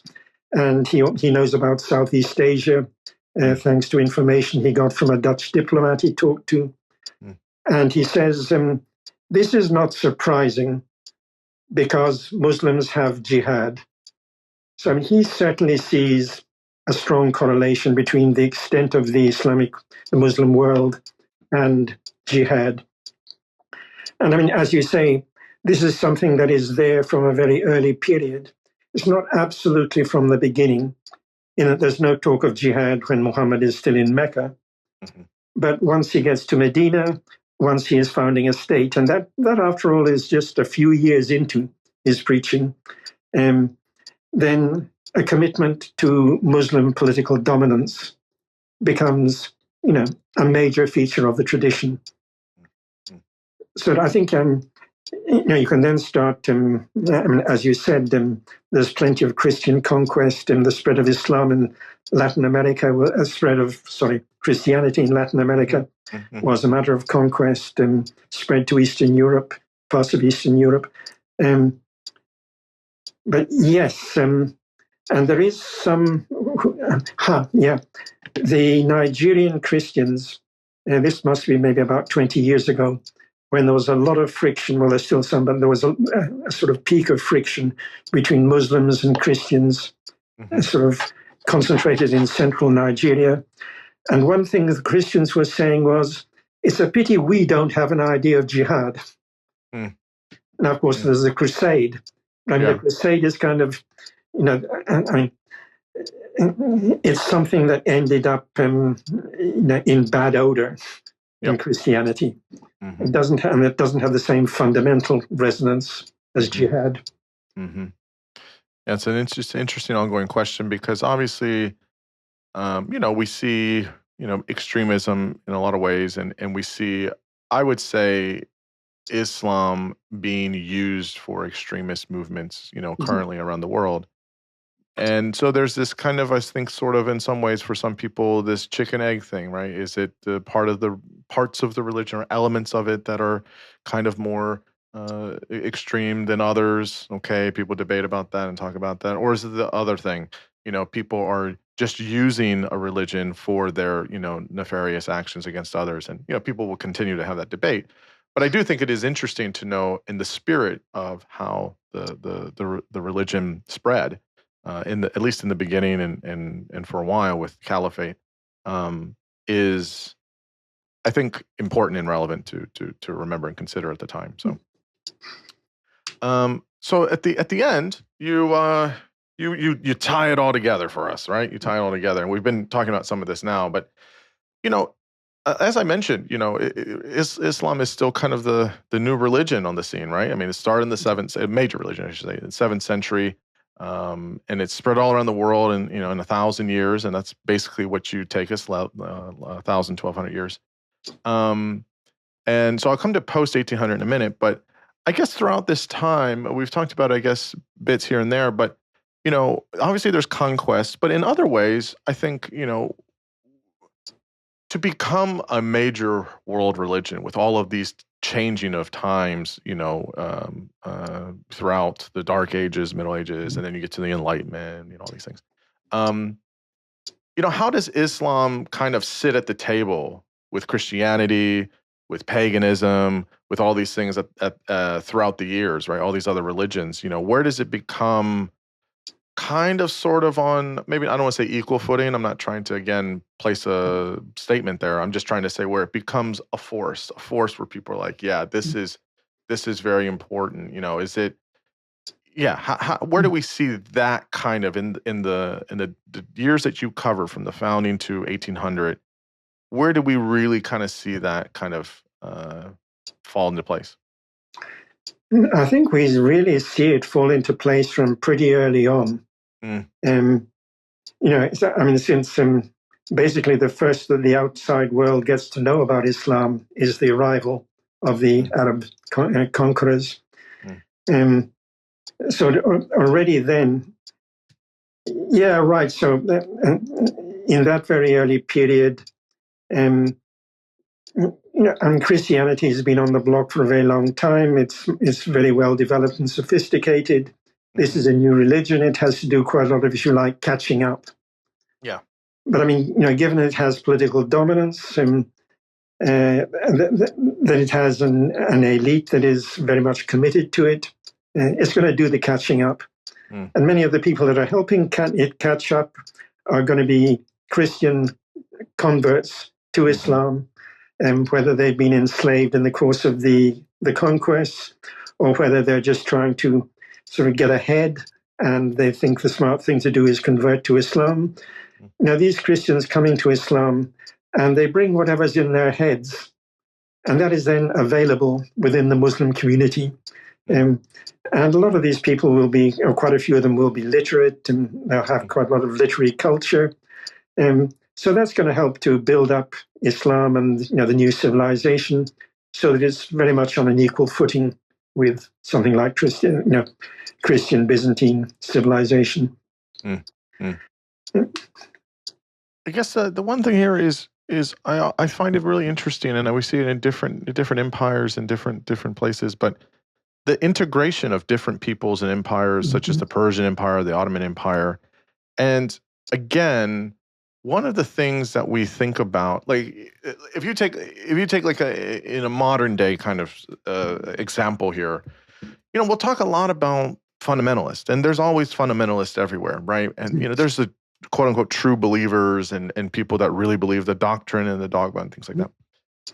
But it seems to me that, if you open the Quran, the Bible, maybe you have a little bit of the Talmud and some Jewish wisdom writings, there's going to be some obviously wildly different doctrinal beliefs about what happens when we die, how do we get to an afterlife if there is one, who's a messianic figure, blah blah blah, all the doctrines.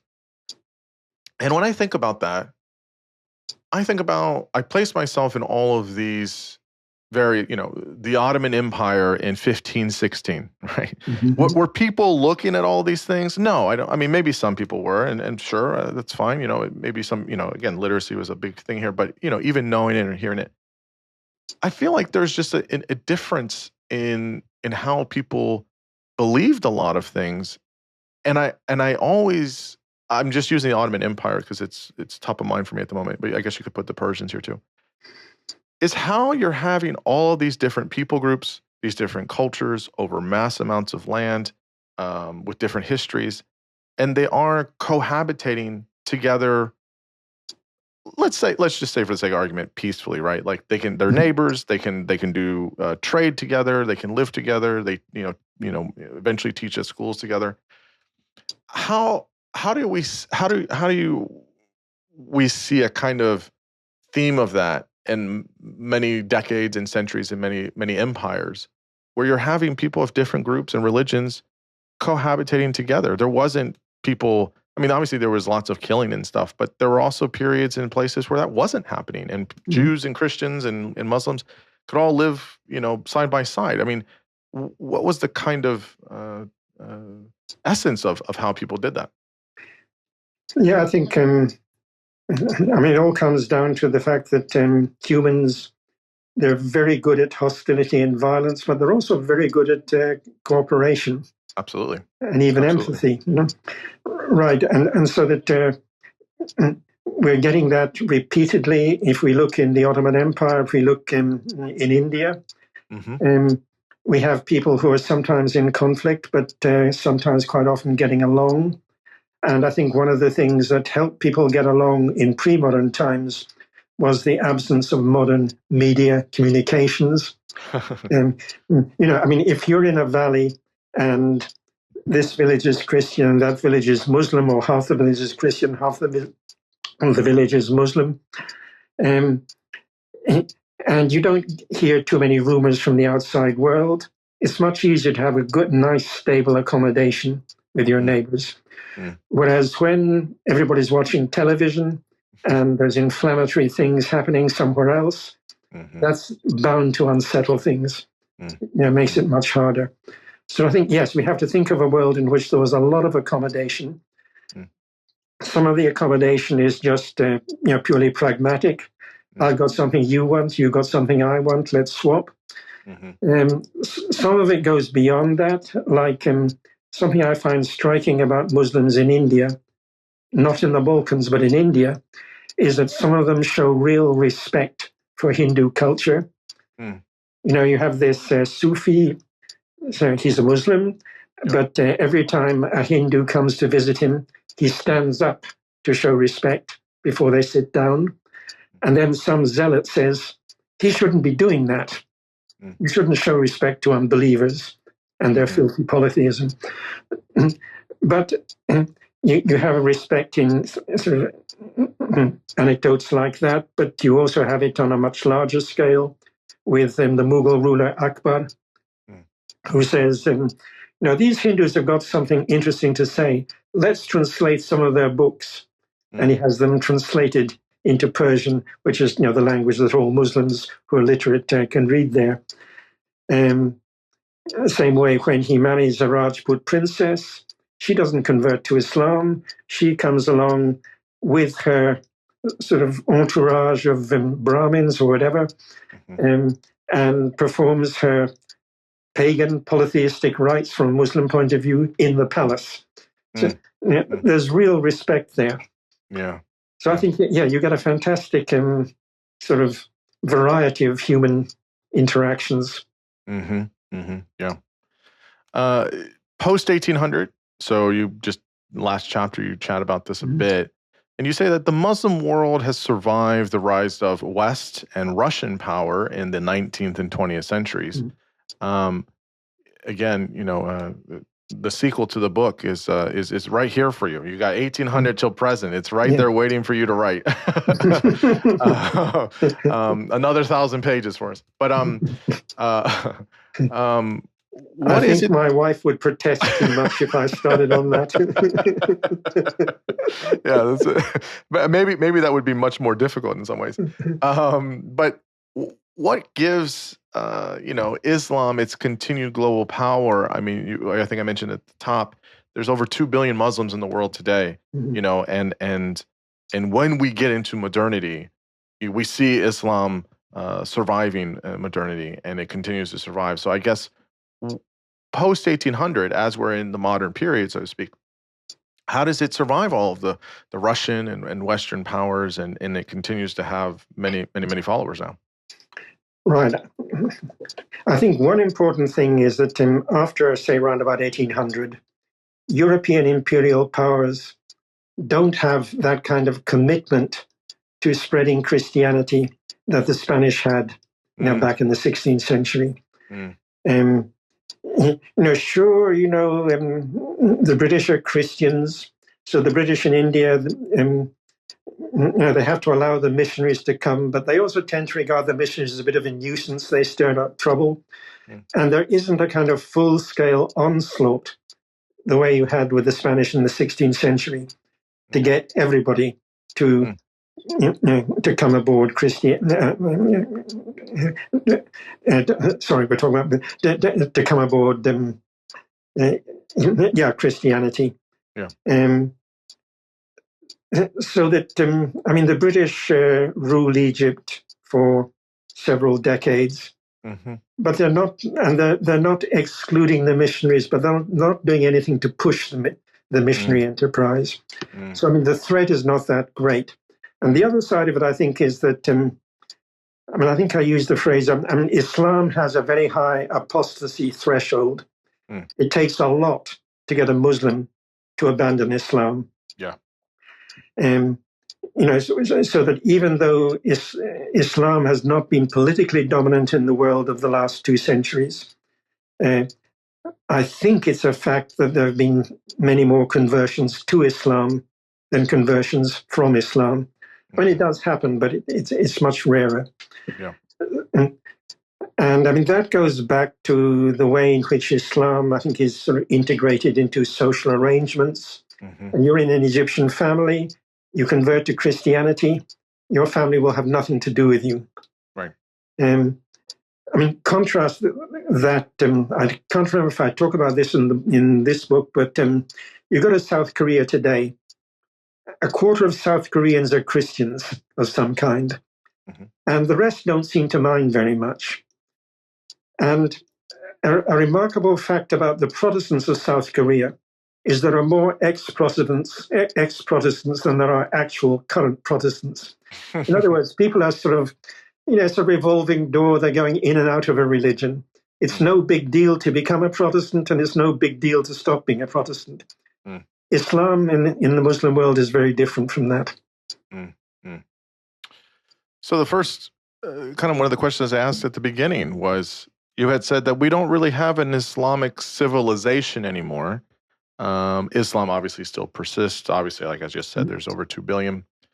Do you feel, this is sort of like a kind of big question, because my understanding of in studying, I'm not Muslim, but in studying Islam is this idea of there are many Islams, right? There are many factions of it, and for better or for worse. But just generally, as it is now, do you feel there's a crisis in the Muslim world or with Islam, the religion, that it's too many loud voices in the minority that don't give it good PR in some ways, that kind of the majority are kind of too quiet or too silent to kind of push away some of the kind of nastier versions of it, or other things about how we have some people that use it where human rights around the world is not always respected. Again, many people do that, not just obviously people that believe Islam, but that it does happen in those majority countries. Yeah, is there a crisis there, or is that too overstated and overblown when people say that? I'm not sure it's too overblown. And it depends how critical you want a crisis to be. But Right. This is a kind of long, drawn-out crisis. And I think there's 2 major elements to it. One is that in the modern world, you have to take over whatever is modern in order to get along in the modern world. Yeah. And the actual process of doing that can be quite wrenching. I think once you've taken it over and gotten used to it, it's probably it's a lot easier. But the other thing is that Islam, despite being such a large religion, and in some ways a very flourishing one at the present day, geopolitically, it's weak.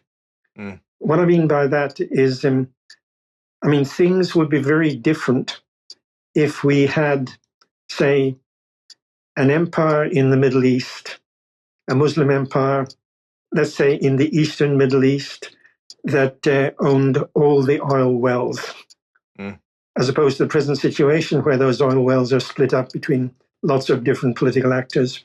Yep. There you would have a potential for, at the present day, there is no giant country in the Muslim world. There's nothing like Russia, China, Brazil, United States. Lots of medium-sized countries and quite a few very small ones. So that the geopolitical clout of the Muslim world is, I think, significantly reduced by that political geography. Again, if the Ottoman Empire had survived in a good state, things could have been very different. And obviously, the empires have been a major feature of Muslim history. It wouldn't be in the least surprising if a Muslim empire had survived into the present day, like the Russian and Chinese empires basically survived. Yeah. But as it happens, we don't get that. Mm. And I think, the geopolitical disadvantage of Islam is significant in that sense of crisis. Yeah. Michael, you have just absolutely written a marvelous book. I don't know how you did it. I mean, obviously, so much work and research and all these things, and it's incredible. My last question is, if what is the one or two things that you wanted readers to walk away with if they read your book, and what are those things you want to just kind of sink into them and say, yeah, you got it. That's what I was trying to say with this. What do you want people to know about the history of the Muslim world up into a modern period? Right. I guess one of them would be to get a sense of the balance between a kind of homogeneous and ideal Islam that might exist everywhere but doesn't, and what we actually have. Because what we actually have, one of the things that you always say in the academy is Islam is not monolithic. Mm-hmm. Quite true. But that doesn't mean it's a heap of rubble. Mm. I mean, there is a sort of a changing balance between the centripetal features of Islam and the centrifugal features that gives you a different story in every location, in every period. But I think getting a sense of how that works is something really important. The other thing that I kind of like people to, particularly people who don't read a lot of history, to get a sense of the balance between kind of heavyweight structures in history that predetermine outcomes and the ways in which things can turn on what one single person decides to do. The ideas that one single person picks up. That balance between kind of, what's the word I want, sort of inertia, momentum in human history, and the complete zaniness of the outcomes of many situations. That's very well said. Yeah, I think that's a great way to place it. Michael, big thanks for giving me your time, so much of your time, your energy, your brain power, your wisdom. The book is marvelous. You were fantastic in the conversation. I'm greatly thankful, and just keep churning out the books for us. Keep getting the work for us, and much appreciated. Well, I'll think about that. But many thanks, and much appreciated on my side too. Absolutely.